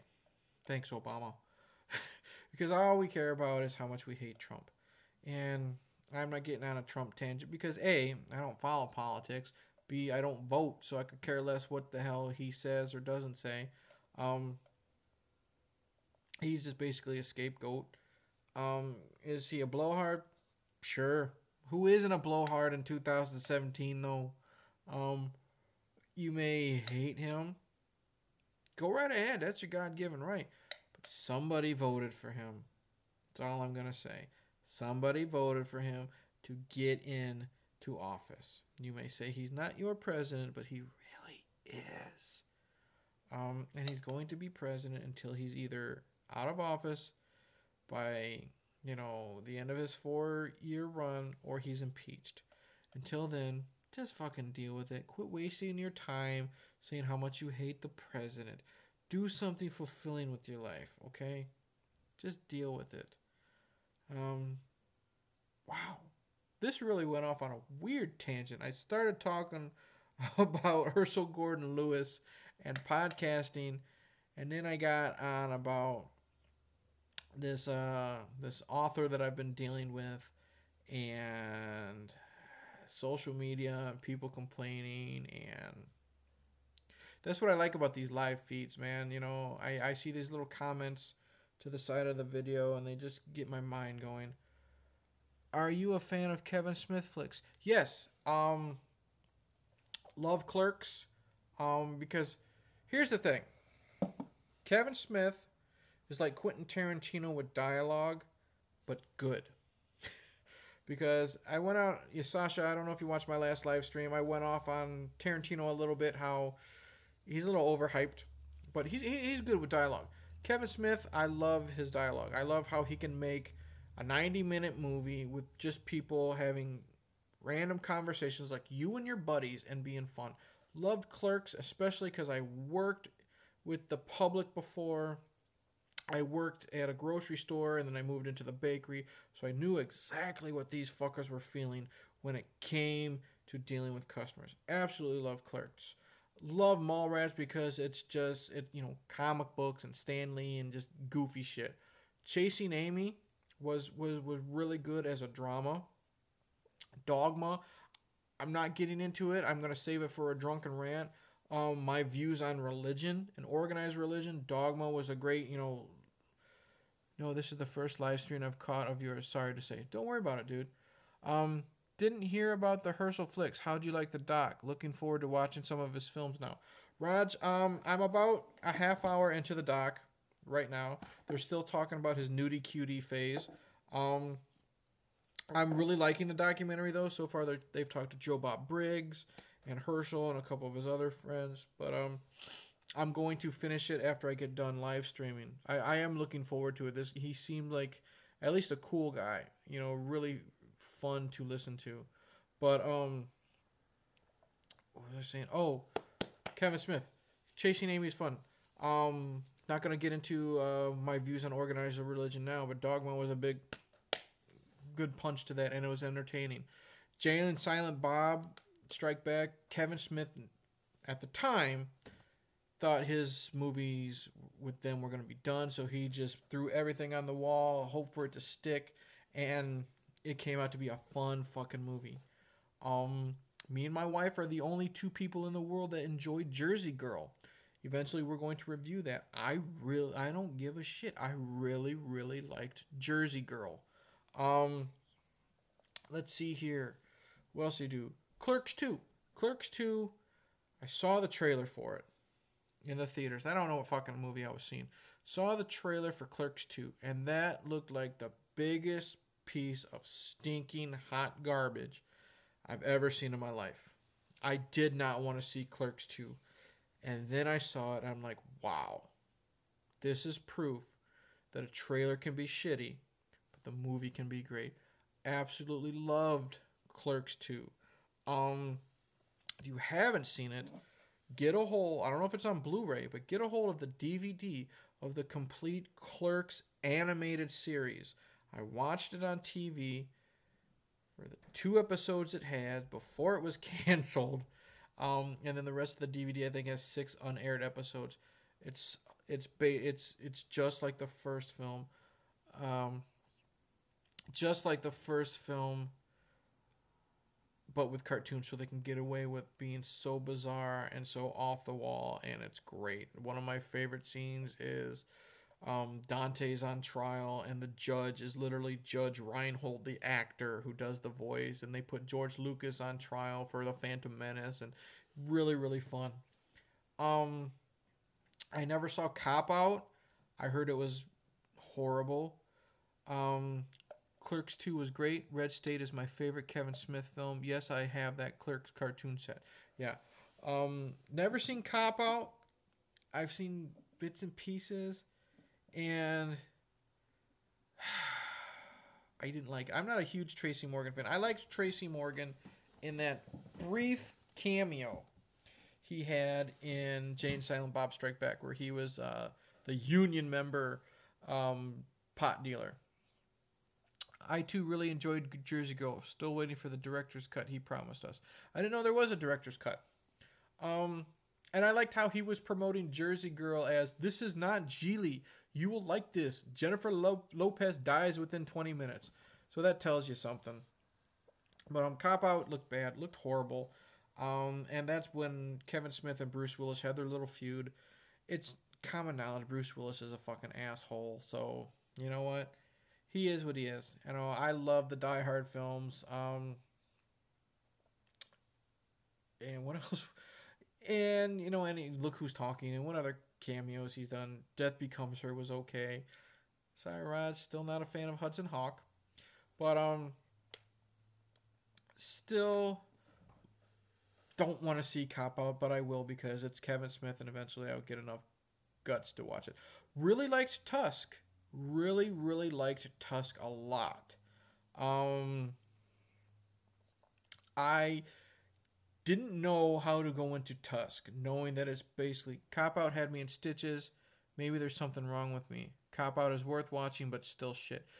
Sasha, you know what? There's nothing wrong with you, dude. You like what you like. Never feel bad about what you like. If you like a movie that everyone else fucking hates, who cares? All that really matters is that you like it. Because in the end, that really is all that matters, because it's your time being used to watch a film. Like, I hate the term guilty pleasure. It's not a guilty pleasure. You either like it or you don't. But I didn't know what to know in the plot of Tusk. What was I going into? Justin Long is kidnapped by Michael Parks and is being turned into a walrus boy, while Johnny Depp tries to save him as some French bounty hunter or some shit like that. And I really enjoyed Tusk. Tusk, other than Johnny Depp, sorry, Johnny Depp fucking sucked in Tusk. I really enjoyed it. Michael Parks was a fantastic psycho. And I totally forgot. Dawnstar mentioned Red State. Red State was great too. Michael Parks was crazy in that too. I like how Kevin Smith uses a lot of the same actors.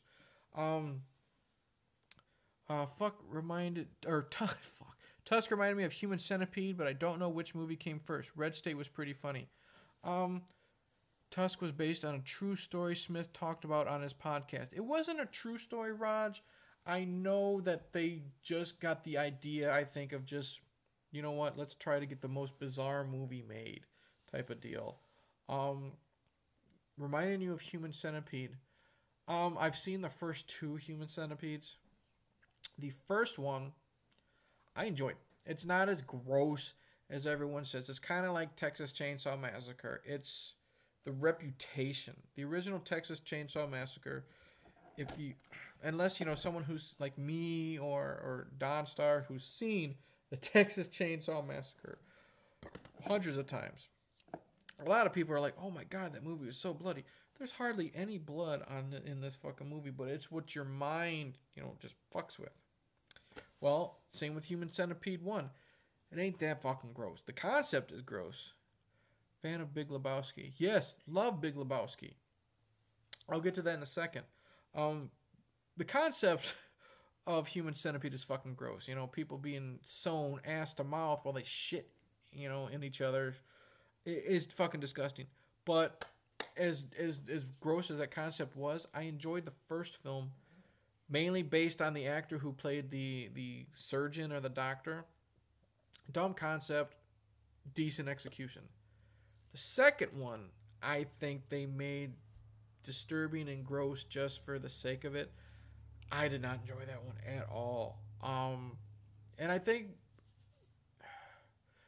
a lot of the effect, it was smart. They filmed it in black and white, and it just made it like grimier and gross.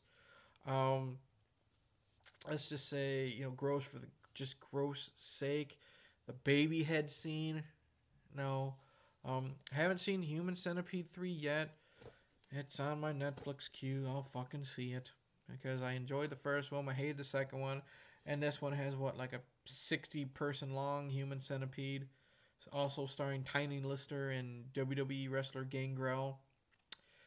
Yeah, I'll be seeing it eventually. Big Lebowski, Sasha talked about. Yes, really like Big Lebowski. John Goodman, fantastic.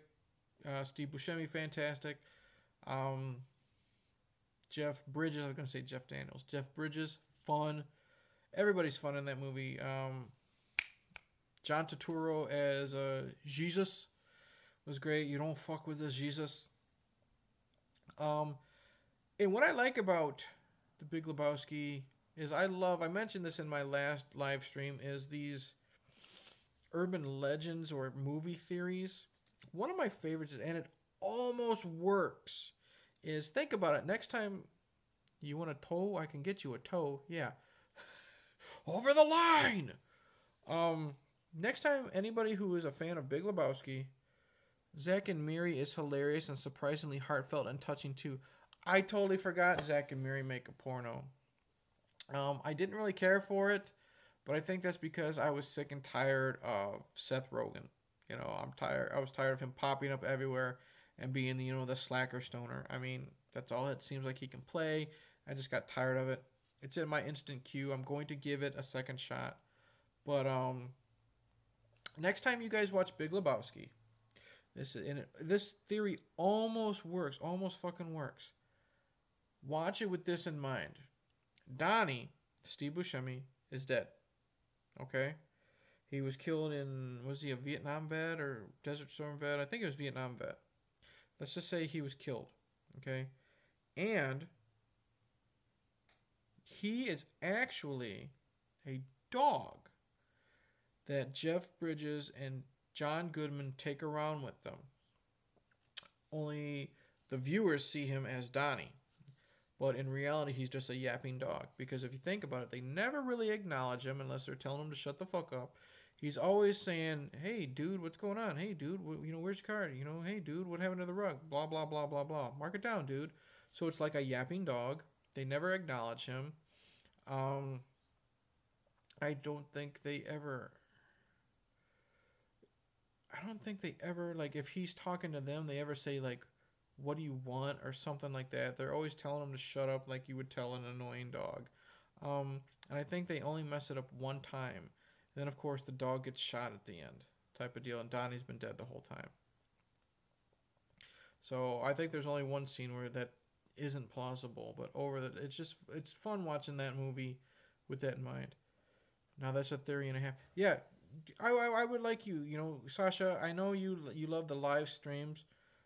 Maybe if you, I don't know if you do movie reviews. Maybe your next video, if you're a Lebowski fans, you could talk about that. Um, in my last stream, next time you watch it, check out the opening scene with the dude in the supermarket buying milk. Bush is talking about war, and dude writes something like 9/11 on his check. Wow, never heard of that. Never realized that. But me and Raj we have talked about this. Sasha, if you've seen Pulp Fiction or if you've watched it multiple times, I mentioned it in my last stream how supposedly the contents of the briefcase is Marcellus Wallace's soul, which is Ving Rhames, because it's a big fucking coincidence. But these theories, because the first time you see Marcellus Wallace, he's got this big fucking band-aid on the back of his head, right? And how do you supposedly remove a person's soul? Through the back of their head. Really, Ving Rhames just had an injury and needed a big fucking band-aid on the back of his head. But it's the first time we see him. He writes 98 cents in the checkbook if memory serves. First time you see him, he's got the band-aid on the back of his head. Okay. The combination to the lock on the briefcase is 666. 666. Okay. There was obviously divine intervention when Alexis Arquette came and pulled the gun out on Julius and John Travolta and shot at them, those 4 or 5 times. The bullet holes are behind them. They're not injured. You have Eric Stoltz looking like fucking Jesus. He's got the full beard.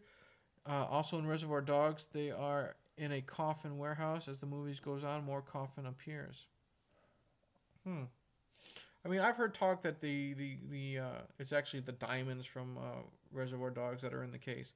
But Eric Stoltz, he's in a white fucking bathrobe, Jesus beard, and what does he do? The Uma Thurman has died. He helps resurrect her, brings her back to life. Divine intervention. So it's just kind of funny how these things are.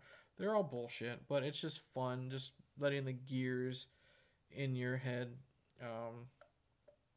turn like that. And I love how all of that's basically a shared universe. I talked about that last time. Because they all eat a big Kahuna burger. Michael Parks plays, once again, Michael Parks shows up. Love him. He plays, the Texas Ranger in From Dusk Till Dawn. He's killed right away, but his character returns in Planet Terror, even though he died, 10 years before that in From Dusk Till Dawn. They mention Alabama in Reservoir Dogs, and Alabama was a character in True Romance, which is another film I gotta revisit. I fucking love True Romance. Absolutely love True Romance. Probably, like I've said before, Tarantino writes better than his films that he writes but don't direct. I prefer. True Romance is fantastic. Fantastic cast. Brad Pitt is the fucking stoner.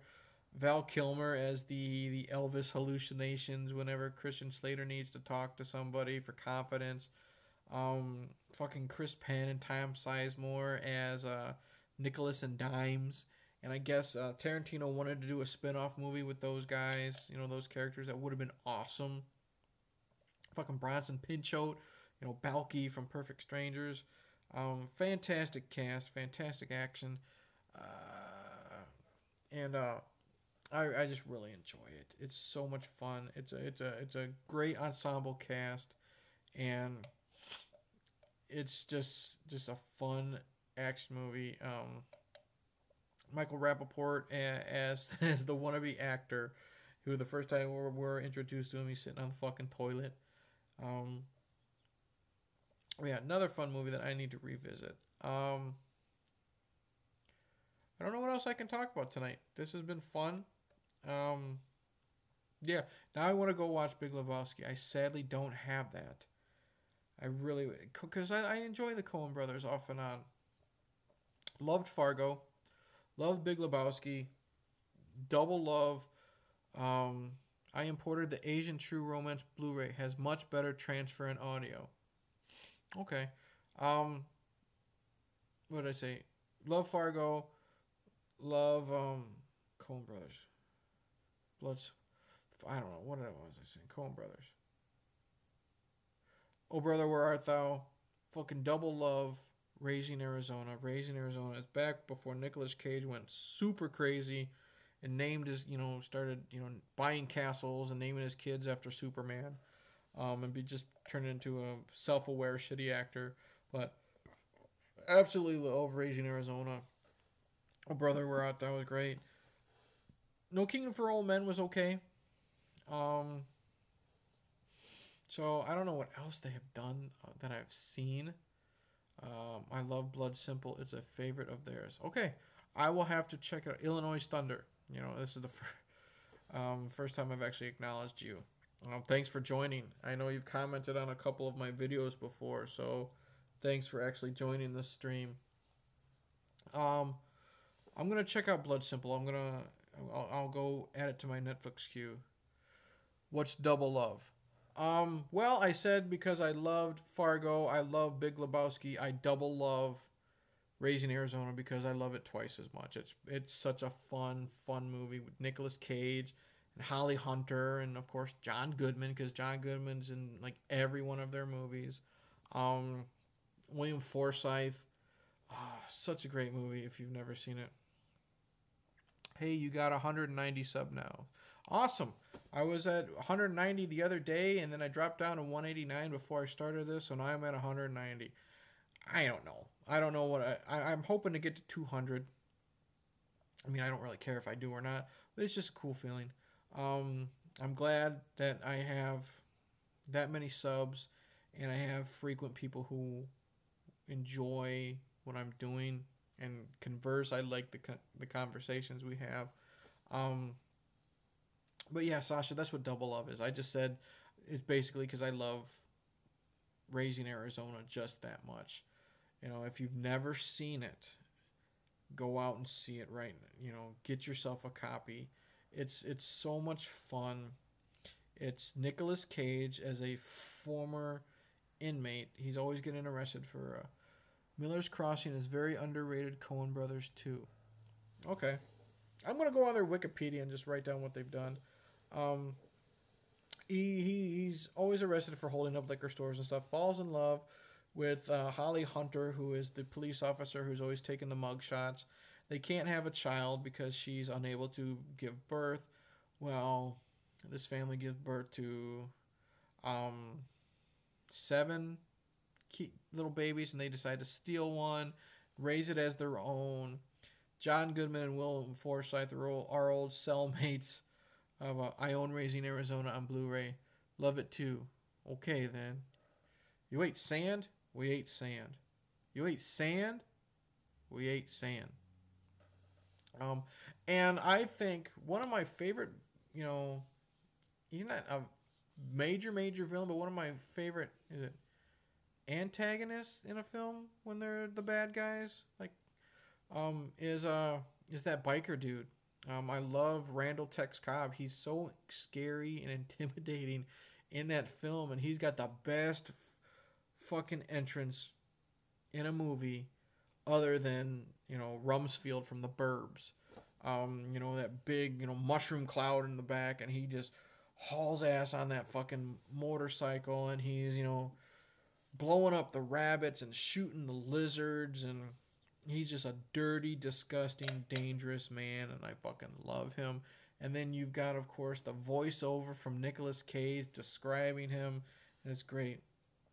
Great entrance, other than, like I said, Mr. Rumsfeld from the Burbs, you know, coming out in just his fucking shorts and his vest and his American flag and his hot trophy wife to Circle of Powers machine.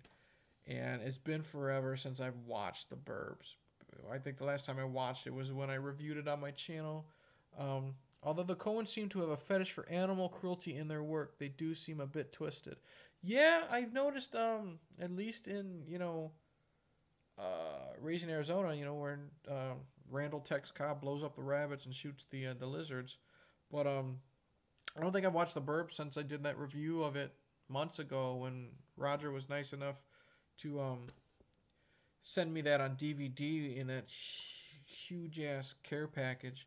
One of my favorite movies of all time. I fucking love Joe Dante. Roger knows I love Joe Dante. Roger gave me like 3 Joe Dante films. He gave me The Burbs. He gave me Matinee, which was fun. And he gave me Inner Space, which was a surprise fun movie. I absolutely loved that film. Roger said he really enjoyed that review of mine.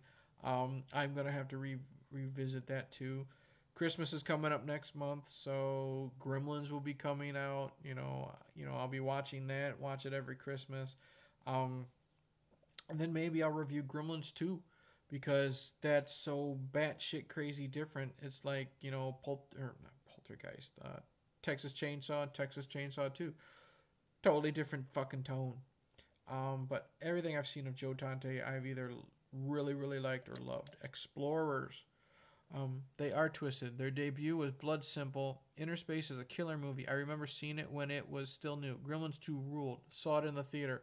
Okay, I saw Gremlins 2 in the theater too. And I loved how you knew something was up because it started out with fucking Bugs Bunny and Daffy Duck. So you knew the tone of this was going to be a lot different. And it was. And then what I loved seeing in theaters is how they had the breaking the fourth wall moment when fucking Hulk Hogan, the Gremlins supposedly take over the movie theater, and Hulk Hogan is found in the audience, and he says, "You think the Grimsters can take on the Hulkster?" And he rips his shirt and shit like that. Funny, unnecessary moment.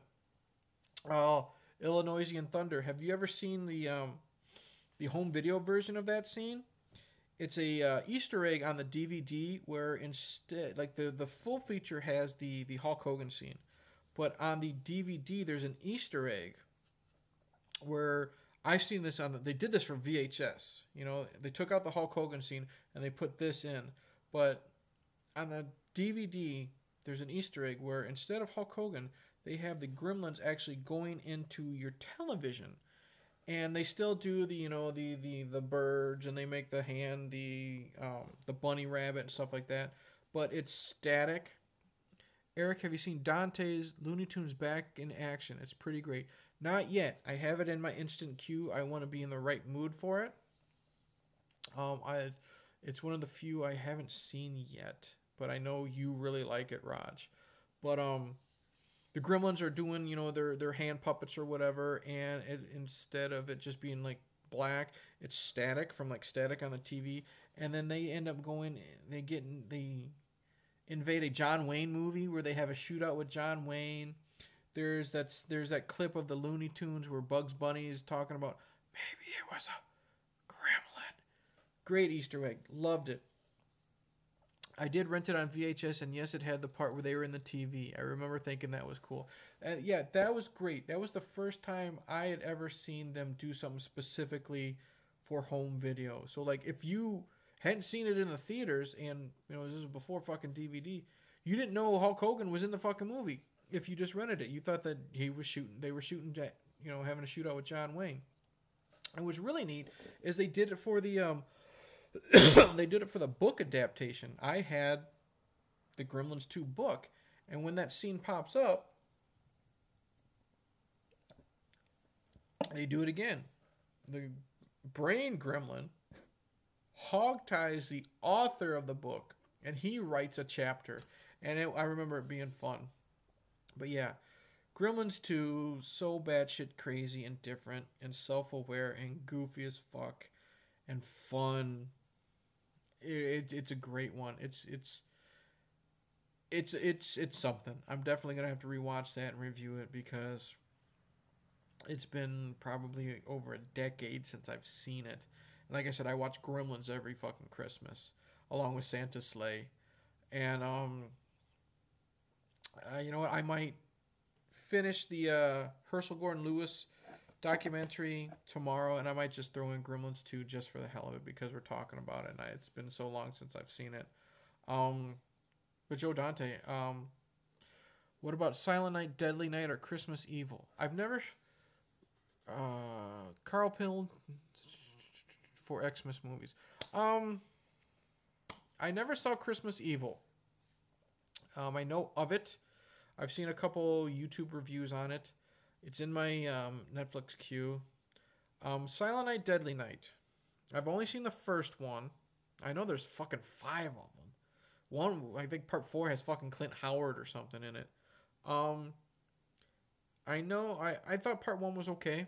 I might not have been in the right mood. I haven't seen it in probably fucking 10, 15 years. I know Scream Factory got the rights and they're bringing it to Blu-ray this December.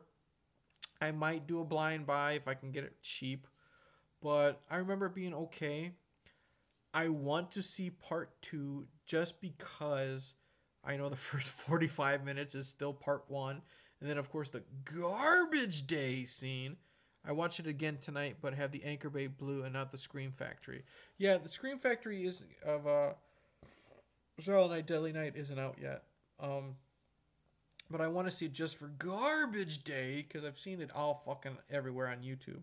And I think part 3 has Bill Moseley in it, and he's the villain, and he's got something where his brain is in a jar, but it's outside of his skull, and it has nothing to do with Santa Claus anymore.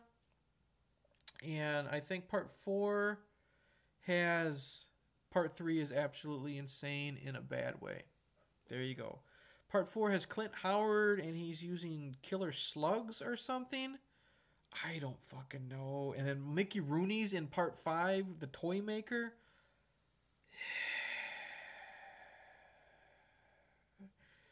I'll eventually see them. I'm a glutton for punishment. Wow, yeah. It's a series of films that I got to review. Just because like I said, I haven't seen the first one maybe 10 years. I might not have been in the right mood. I remember the beginning where Santa rapes his mom. I remember the scene where the kid gets decapitated horribly on the sled. And then I've seen the shitty remake with Malcolm McDowell. It was just boring. Remember that? It was just called Silent Night. But I'm eventually going to watch that series. Kind of like I have to get into the Puppet Master series just to see what the remake was Boredom City. That was the problem. It had some decent kills, but it was just boring as hell. But eventually I'm going to have to at least watch the first couple Puppet Master movies because it's got a following for some reason. I know William Hickey is in the first one, and he's creepy as hell. You just got to see what the hype is for that. I got to get into the Phantasm series. I have not seen any No, I've seen the first Phantasm movie. But that was like 15 years ago. Oh. And then they just released part 5 this year? Even though Angus Scrimm has been dead for 2 years? And he's in it? I don't fucking know. Eventually I gotta get into the Phantasm series. I want to revisit the Wishmaster series. Speaking of Angus Scrimm, Puppet Master 1 and 2 were favorites when I was younger. Phantasm 3 through 5 aren't that good, but worth seeing anyway. A series I want to get into is because either you love it or you hate it. I want to get into Maniac Cop. I want to check out the Maniac Cop series. I know Bruce Campbell's in part two, I think. I want to see what the big deal is about them. I've heard they're so bad it's good. I've heard they're shit. I've heard they're good. So I'm willing to, you know, put 90 minutes on the line and either want to kill myself or really enjoy it. Um, but that's another series I really got to get into and checking out. Um, Loved Maniac Cop. They are shit in a good way. Reminds me of the old VHS store days where you'd rent all the bad sequels just to have something to rent and watch. Dude, I fucking miss going to a video store. You're bored on a Friday night. You're not leaving the video store without getting a fucking movie. It could be crap, it could be good, but you never know. It's I used to walk around in a video store for like a half hour before fucking picking something. And I miss like the old Raj, I remember when one of your what's in the box videos, you had one of these magazines of old VHS box art, and you just remember some of the box art. Like didn't like the film. Didn't like the film at all. I finally saw it within the last 5 years. But it always stuck in my head. The VHS box art for a horror movie called Bad Dreams, and it stuck with me. It stars what the fuck is her name? I don't know. She was in a.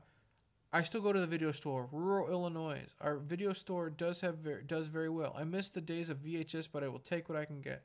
Yeah, we don't. I don't know where you're at in Illinois, but here I'm about 65 miles from Chicago. We have no video stores here, dude. We got Redbox, but I remember Bad Dreams, and it stars the chick who she was in Nightmare on Elm Street 3, Dream Warriors, Kenny, Illinois, population 350. Wow, she in the middle of nowhere. I'm gonna have to see how far you are from me.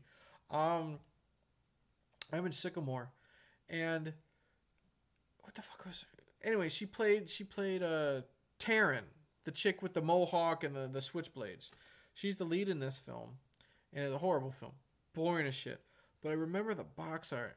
UK's largest and last remaining film rental store is in my city. Future Kill had a great Geiger-like cover, but the movie sucks. Future Kill, yes, that was the one where it was like just like Geiger, and it had like a female or somebody looking at you, but their finger was like pointing into their head like that, I believe. But back to Bad Dreams, it was boring ass fucking movie, but it was a black and white picture, and you see a woman staring right at you. You know, you're holding the box on, she's staring right at you. You had this big demon hand clasped, over her mouth like that, and you just see the terror in her face. And I don't know why, but that cover always stuck with me. And what was it? Another one that stuck with me, I haven't seen it yet, is Deadly Spawn. If you've ever seen the VHS box cover for Deadly Spawn, it looked like fucking giant penis monsters with teeth. But I've heard that film is fucking garbage. But just that art looks so cool. Chopping Mall. Oh, I love the VHS box art of Chopping Mall, where it's just someone holding the bloody shopping bag, and you got the eyes and the blood and stuff like dripping out of the holes of the bag. Loved that stuff. I loved just going up and down the horror section alone, just looking at these weird Deadly Spawn. I love that movie. It is garbage, but good garbage. Chopping Mall is the same. Good trash. Chopping Mall is fun, though, dude. Chopping Mall is fun. You know what you're getting into with that. Of course, it's got Dick Miller. Love Dick Miller. It's got one of the best head explosion scenes I've seen in a long time in a film. Just fun movie. But I just loved going up and down the horror section. And it was great just seeing these, like, I remember, Waxwork. That was a weird box art with the little midget, and welcoming you in, and he's got the door open. You see all these little monsters on the inside. Um, I remember we were talking about Corey Haim earlier. Watchers, never saw Watchers, but you got that close up of Corey Haim. Then in the background, you got this weird looking shadow monster that was really creepy. Um, VHS box art was great. Missed that. That's why when I get a lot of Scream Factory in, I like how Scream Factory they do their new Blu-ray artwork.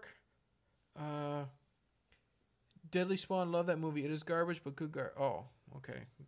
It popped up again. Illinoisian Thunder. But with Scream Factory, I love how Waxwork was good. I watch it every year. Wonder if Waxwork 2 is out on DVD. I keep forgetting to check. My favorite VHS box art was probably Demons 2. I watched it as a kid. Waxwork 2 is out on DVD. I watched it. It's one of those shitty made double bill DVDs. You get both films on one. I watched them both once. Zach Galligan from Gremlins. What the fuck was I talking about? Oh, Scream Factory. I like how they have new cover art for their Blu-ray. Sometimes they're great. Sometimes they're really fucking shitty. Darkman, probably some of the shittiest new art ever done for Scream Factory. But they give you the option to flip it over and you have that original artwork. Like I have They Live. There's too much going on in that new artwork. And Roddy Piper is like built like Arnold Schwarzenegger, and Keith David is built like Arnold Schwarzenegger, and I don't like it. So I flipped it over and it's got the original old VHS of Roddy's eyes. He's pulling the glasses down. You see the zombie or whatever the fuck the aliens are called. In the glasses, and it's really cool. So I'm glad Scream Factory has that option of, yep, I had to flip a few of their Blu-rays. The art is unbearable on some. Yeah. What did I say? Darkman sucked. Pumpkinhead 2, that artwork sucked. Didn't care too much for the Shocker one. It was cool that it was. The one about Shocker was neat because it was just focused on Horace Pinker. It didn't have those, picture of Horace here and then the girlfriend here and then, the other characters here and this, like a lot of artwork is now. It's like all the characters thrown into the middle of the poster. Instead, this was just Horace Pinker jumping out of the TV, which was okay, but I prefer the original VHS box. Has anyone ever told you that you look like Peter Jackson? I just noticed when you removed your glasses. All us fat bearded guys look alike, Sasha. That's just how it is. Once this gets out of control here, we all look alike. I never realized I looked like Peter Jackson. I wish I was as talented as Peter Jackson. I wish I was as rich as Peter Jackson. But yeah, that is. I'm gonna take that as a compliment because growing up, I used to be told I looked like the fat kid from Angus. If you've ever heard of that film, so this is a step above what I've been called before. A lot of people used to think I looked like Kevin Smith when I was in high school as well. I never saw it. It was just fat bearded dude. But yeah. Speaking of Shocker, I flipped it over and I got the old box art of Horace Pinker in the electric chair. Same with the Tales from the Crypt DVD or Blu-rays I got. I flipped that over to the original, Bordello of Blood and Demon Knight. Fucking love Demon Knight. Rewatched that the other day. Oh man, that is so good. Billy Zane fucking rules in that film as the Collector. Fucking ho-dunk, po-dunk. Well then there, motherfuckers. He's just chewing up the goddamn scenery. He's so awesome. Billy Zane just steals that fucking movie. And again, that's got a fantastic cast, fantastic gore, score, action, boobs, blood, everything. And Dick Miller. Dick Miller always shows up. Shocker had such a killer soundtrack for an 80s metal kid. Like, Demon Knight was killer. Saw that in theaters too. Did you see the third Tales from the Crypt film Ritual? Yes, I have seen Ritual. I Now, which version did you see? Did you see the version where it was on TV and they don't have the Crypt Keeper parts, or you actually watched it on home video where they have the Rastafarian Crypt Keeper in the beginning and the end? Yeah, Ritual. That's something. Jennifer Grey and Tim Curry. I have the DVD with the Crypt Keeper. Okay, I'm going to eventually get that just to maybe have it if I can find it for like $1 on eBay or something. Jennifer Grey and Tim Curry in a Tales from the Crypt movie about voodoo and a Rastafarian Crypt Keeper. Um, I know I bought it at $1 at Dollar General. There you go. Bought it for $1. Um, I think I don't know why they made it into a Tales from the Crypt film. I know The Frighteners was originally going to be the third Tales from the Crypt film, but Peter Jackson, got to direct that and decided it's not going to happen. Um, that was a fun fucking movie. But yeah, I think it's because Bordello of Blood bombed so much at the box office. They're like, we're going to kind of wipe our hands of Tales from the Crypt, and The Frighteners is going to be its own thing. And I think that was what made Peter Jackson famous here, or at least well known in America. Because all he was known for was like Meet the Feebles, which is interesting. The Muppet Show on fucking acid. Bad Taste. I remember watching that and not liking it. And then there's Dead Alive, which is one of the goriest films of that time. And that fucking evil demon baby and that fucking monster monkey in the beginning. And then, of course, Peter Jackson, Lord of the Rings and King Kong and Hobbit films and what have you. But,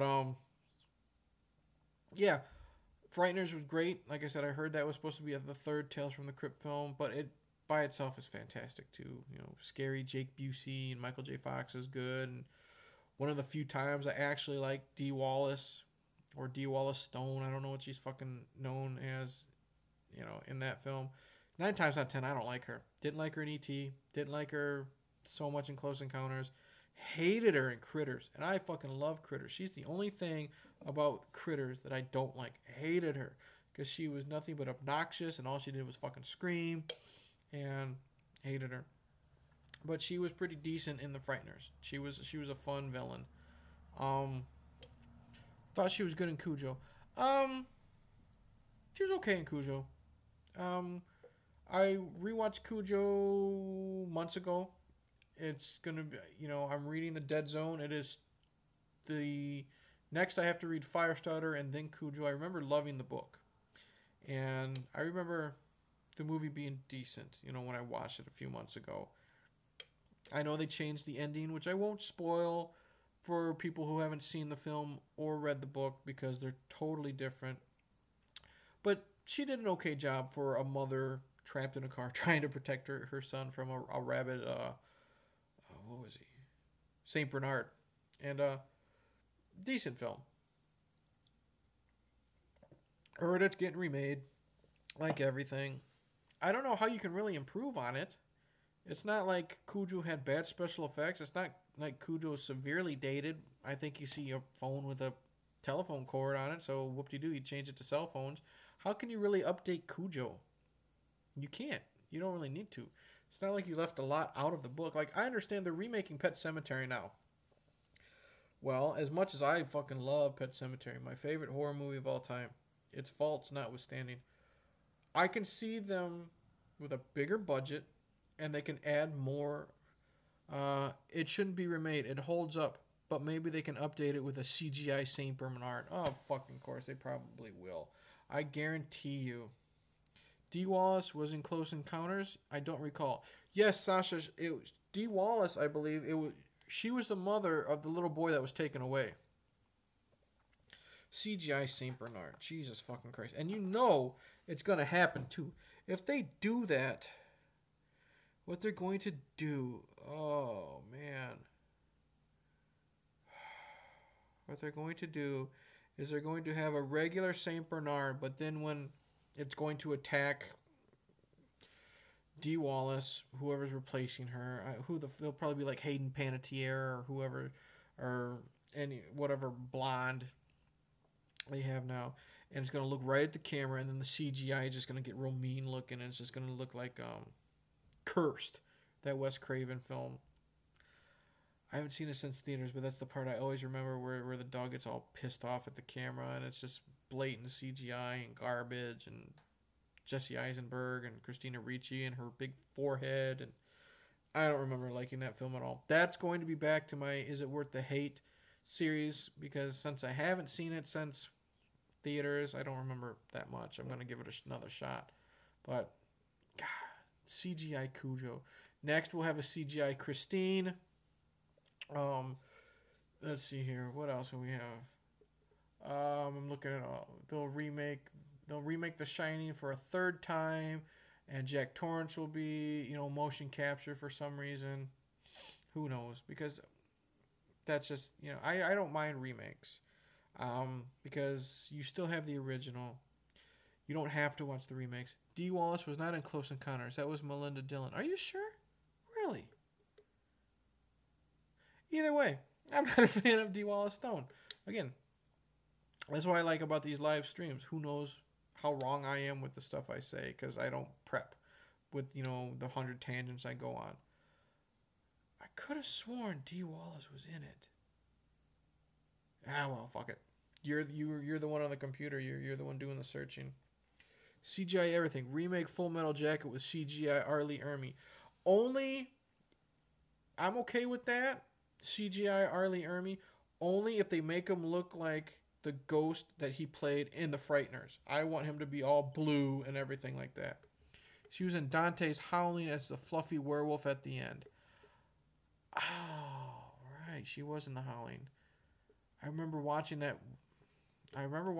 once, maybe for the first time 10 years ago, and I remember being bored. Got to give it another shot. There's isn't there 7 Howling films? That's another series I got to get into. Part 3 or 4 is a prequel. I know Christopher Lee, I think, is in one of them. Totally forgot Joe Dante did The Howling. If it's Dante, I'm going to have to retry it. Yes, Dee Wallace was in The Howling. Can't remember her in Close Encounters, but I was taking your word for it. Yeah, I could be wrong. Melinda Dillon. Where do I know Melinda Dillon? Where do I know that name from, Raj? What else was she in? Nope, just check. Dee Wallace not credited as starring in Close Encounters. Fuck me. I'm wrong. She sucked in Critters, okay? She sucked in Critters. That's all I can say. Didn't care for her in E.T. Melinda Dillon. I know that fucking name. Melinda Dillon. No, I was gonna say it's the mom from Goonies, and she's in Lethal Weapon, and she's in Dillon was the mom in Harry and the Hendersons. Okay, thank you. Okay, that's probably where I know her from. Okay. I was gonna say, the chick from Lethal Weapon and the Goonies and the Monster Squad, but that's not her. But, yep. Harry and the Hendersons. God, I haven't seen that movie in a fucking long time. John Lithgow, man. Love him. How he can go here. Watch John. That's what I love about John Lithgow. Watch him in Harry and the Hendersons. And then watch him in Cliffhanger. Also Christmas. That's it. Holy shit. Christmas Story. I never put 2 and 2 together. I probably actually know her name from A Christmas Story. I didn't know.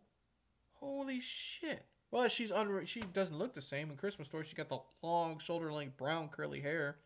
And she's got the short 80s hair in Harry and the Hendersons. Wow. Roger just blew my mind. I did not know that. But speaking of my last one. I got more in the fridge if I keep going. Speaking of John Lithgow, watch him in Harry and the Hendersons. Watch him in Third Rock from the Sun. And then watch him in Cliffhanger. And then, watch him in season 4 of Dexter. And then, stop watching Dexter. But, after season 4, stop watching Dexter. And Raising Cain. Yes, Raising Cain's another good one. But watch him, and you see how he can be goofy as shit and goofy and retarded in Third Rock from the Sun. Then you watch him in Harry and the Hendersons, and he can be sweet and endearing, and he shows this.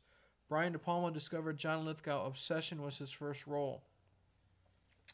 And he'd be sweet and endearing and caring toward Bigfoot in Harry and the Hendersons. And then you watch him as this, cold and calculating bank robber slash killer in Cliffhanger. He's ice cold in that movie. One of my favorite movie quotes of all time is from John Lithgow in Cliffhanger. Kill one, I believe it goes like this. And it's going to be really pathetic if I get it wrong and I just say it's one of my favorite movie quotes. Kill one person and you're a murderer. Kill 1,000,000 and you're a conqueror. He says that in Cliffhanger. I love it. And then you watch him in season 4 of Dexter, how he can be this sweet person in Dexter towards Dexter, and then I don't give a shit about spoiling it. The fucking show's been over forever. And then you find out he's the killer, and he just hits that switch and goes from nice and sweet and endearing and a family man to this psychotic serial killer. And I just love it. He's probably the best thing of that entire series that ever happened was his performance. I will say I won't spoil the ending of season 4, but I will say it was a punch to the gut. It did make my wife tear up. It was very serious, very sad, and I'm glad when we watched it, we had it on Netflix. Because I'll tell you what, if I watched that, like, as it was airing on Showtime, and that season ended like that, and we had to wait, a fucking year until season 5 came out, I would have been shocked, and then I would have been pissed. It's like when, the end of Game of Thrones. Now we gotta wait till fucking 2019 for it to finally come out. It's like, wow. Thank God we can mail this and get season 5 in the mail within 2 days. And then we got season 5 in the mail within 2 days, and it fucking sucked. So either way, Game of Thrones last season was great, and now we gotta wait until 2019 for the next season. But from what I've heard, I guess they're going to be roughly 90 minutes an episode, and there's only 6 episodes. But if you think about it, you're getting 6 movies. So I'm okay with waiting a year for it, as much as it sucks, but it's worth it. It's not like Walking Dead, which I've given up on, basically. I think they just had their 3rd episode of the season. I haven't fucking even made an attempt to watch it. I pretty much gave up on that show. My wife and I gave up on that show. Because here's the thing. The whole first half of last season of Walking Dead was great. Because there's something new. I don't know what season we're on now. But basically, The Walking Dead has been the same fucking thing for however fucking many seasons have been. Group gets together. Group meets bad guy. Group gets separated. Bad guy gets advantage. Group gets back together. Rick wins. Okay. Now, we were introduced to Negan. Okay. Negan's in charge now. Negan has, spoilers, don't care, been out forever. Negan kills Glenn. Negan kills Abraham. Rick is not in control. The villain is in control now. This is something we haven't seen in a long time. It's fresh. It's new. You don't know where we're going to go. If someone as important as Glenn and Abraham are killed, you don't know who's safe. Great. The first half of the season, Negan's in control. Rick has no control over nothing. It's great. Then we have our little break. And then they promote the second half. You should check out Z Nation, Eric. Started from the beginning. Pretty great. A much more fun zombie show. I know you really like Z Nation, Raj, and I have it in my queue. I know it's a comedy, I believe. And I have seasons 1 through 6 of Game of Thrones on Blu-ray. Still not seen 6 yet. Same with Walking Dead 6 and 7. Well, Sasha, I'm sorry if I spoiled Walking Dead for you, buddy. But what I'm saying is with this new one, after they came back from their break, they were promoting Rick's group of rising up. Let's rise up against Negan. Let's take back control. And it was 8 episodes of nothing. Nobody rose up and did shit. I muted the audio. It's fine. Okay. I won't say the rest. Okay. I won't say the rest since you're listening. But I'm just going to say nothing happened. Rick didn't rise up against nothing. Okay. And then I guess the premiere this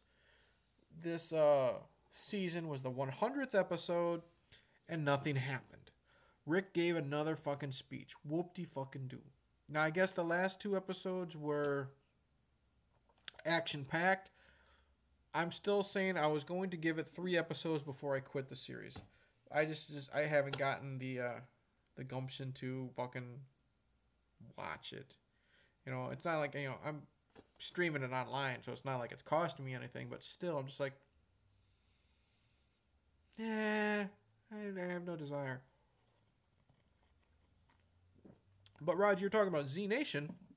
I know it's a comedy, and we have, when we're watching Netflix streaming, we have dramas that we watch, and then we have comedies that we watch. And drama-wise, we're watching Hemlock Grove now, which is interesting. I'll give it that. It's got our attention. But comedy-wise, I've been watching The Office, and it's the American version, you know, with Steve Carell, and I'm fucking loving it. I've started it maybe 2 weeks ago. I'm already in season 4. Comedy kind of, but sometimes not. Just pretty badass. Okay. Raj is talking about Z Nation. I think once I binge watch and get done with The Office, I'll give Z Nation a shot. I'm absolutely loving The Office, you know, with Steve Carell. The Ricky Gervais, rewatching The Office myself, just started season 5. The Ricky Gervais version was okay. I laughed a few times, some episodes, and I enjoy British humor. You know I do, Raj, but this was a little too dry for me. I'm absolutely loving this. I love Dwight. I love how he's this lovable butt kisser, and he's just so out there and weird. I love Michael for the most part. Jenna Fisher is just cute as hell. Jim's okay. I liked him for like the first season when he was picking on Dwight, but now he's just too much of a fucking slacker that I don't really care too much for him. And my other favorite character. Raj. Who's the it starts with the C. The old guy that's pretty psychotic, and he's always stealing office supplies. You've never seen the show before. You're going to really love where it all goes. Creed. Yes. Creed is, other than Dwight, Creed is probably my favorite background character. I watched the UK Office in the hospital when I was diagnosed with MS. I always have that connection. And you know what? Sometimes you have that connection. That's why you like a show. But and there's nothing wrong with liking the British version of The Office, Sasha. It's not for me. It was, like I said, it was just a little too dry for me. But yeah, Creed is probably my favorite character other than Dwight, just because you don't know what he's going to say. He just talked about how he was part of a bunch of cults in like the 70s and 80s. I loved how Michael and Creed thought that they were getting pushed out. They were going to get pushed out of their jobs, because they were their age. So Creed walks in and he's got all his hair is completely dyed black, and you think it's hair dye, but then there's this one line thrown out there later that the office is out of ink with their printer, so he saved money by stealing ink from the printers to dye his hair. And it's such a fun show. I'm laughing my butt off every episode. The one I just finished in season 4 was what was it? Dwight. We found out Dwight was having a bed and breakfast thrown at his beet farm, and I just love it. He's so funny. Definitely my favorite character is Dwight. But yeah, I love the here. Alright. I am adjusting my hold on. There we go. Adjusting the charger on my phone. So anyways, love the Dwight character. Love how they always go back to him and his beet farm. It's always it goes back to his beet farm and how the Shroots were raised. They certainly went much further in the U.S. show than in the original. Yeah, because the British version was only like 12 episodes, wasn't it? What is it? Is that? Oh, my wife's home. Okay. Oh shit! I have been talking for like 2.5 hours. What do I think of the Nard dog, Andy? Andy. Who's Andy? I know the name. But what is it about British shows that are only 12 episodes? The Office was 12 episodes. Idiot Abroad was only like 12 episodes. Faulty Towers. So glad Roger gave me that show. That was only 12 episodes. Is it after midnight? Uh-huh. Really? Uh-huh. Okay, my wife's home. It's 12:35. It's 12:35. Okay. Here's my wife, everybody. She just got home. She got home and she works with the public and she hates people. So, yeah. $7,500 in returns. She just did $7,500 in returns. Quality, not quantity, but 3 seasons of An Idiot Abroad, though. I really liked An Idiot Abroad. Roger got me into Ricky Gervais. He told me about the show Derek, which I loved. Absolutely loved. It was good seeing. Andy's the one who transferred from the other company. The one Jim. Oh, the guy that calls him Big Tuna. Andy's okay. Sometimes I like him when he's competing with Dwight. Other than that, I find him annoying. I know he's supposed to be, but I like him when he's playing off of Dwight. One character I don't like the Indian girl that's in love with what's-his-face and who now has Jan's job, and she faked the pregnancy, the very needy girl. But what was I saying? Oh, Roger got me. We're talking about An Idiot Abroad. Roger got me into Ricky Gervais because he mentioned the show Derek, which I absolutely loved. It was great seeing a show like that. Oh, hi, Rachel. You're over there. I'm going to enjoy my Twix. And she just wanted to say hi. Now she's back there and eating a Twix. But it was good, in this world where everything's shitty and this and that. It was good seeing like an uplifting show like Derek. Ricky Gervais made him such a lovable character. Very moving in parts. The scene where I'm just gonna see the episode where he accepts his dad back was really, really heartwarming and very sad.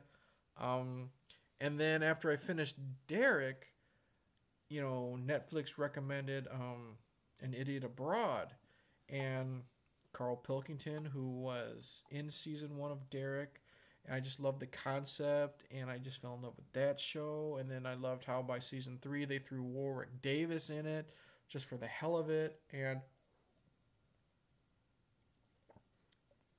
Carl Pilkington's got another show on Netflix. I don't know the name of it, but it's in my queue.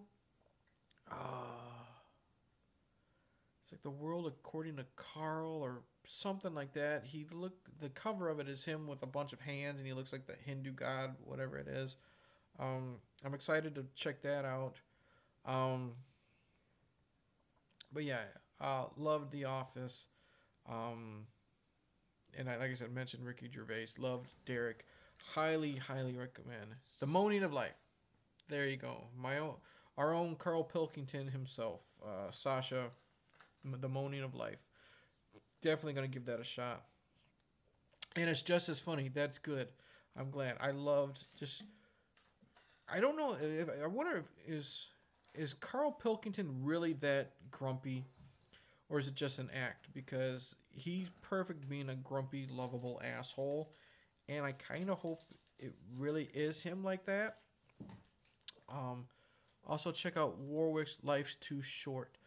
I've seen clips of that. It's not on Netflix streaming, but I've seen clips of it. He's basically playing a parody of himself, I believe, isn't he, Raj?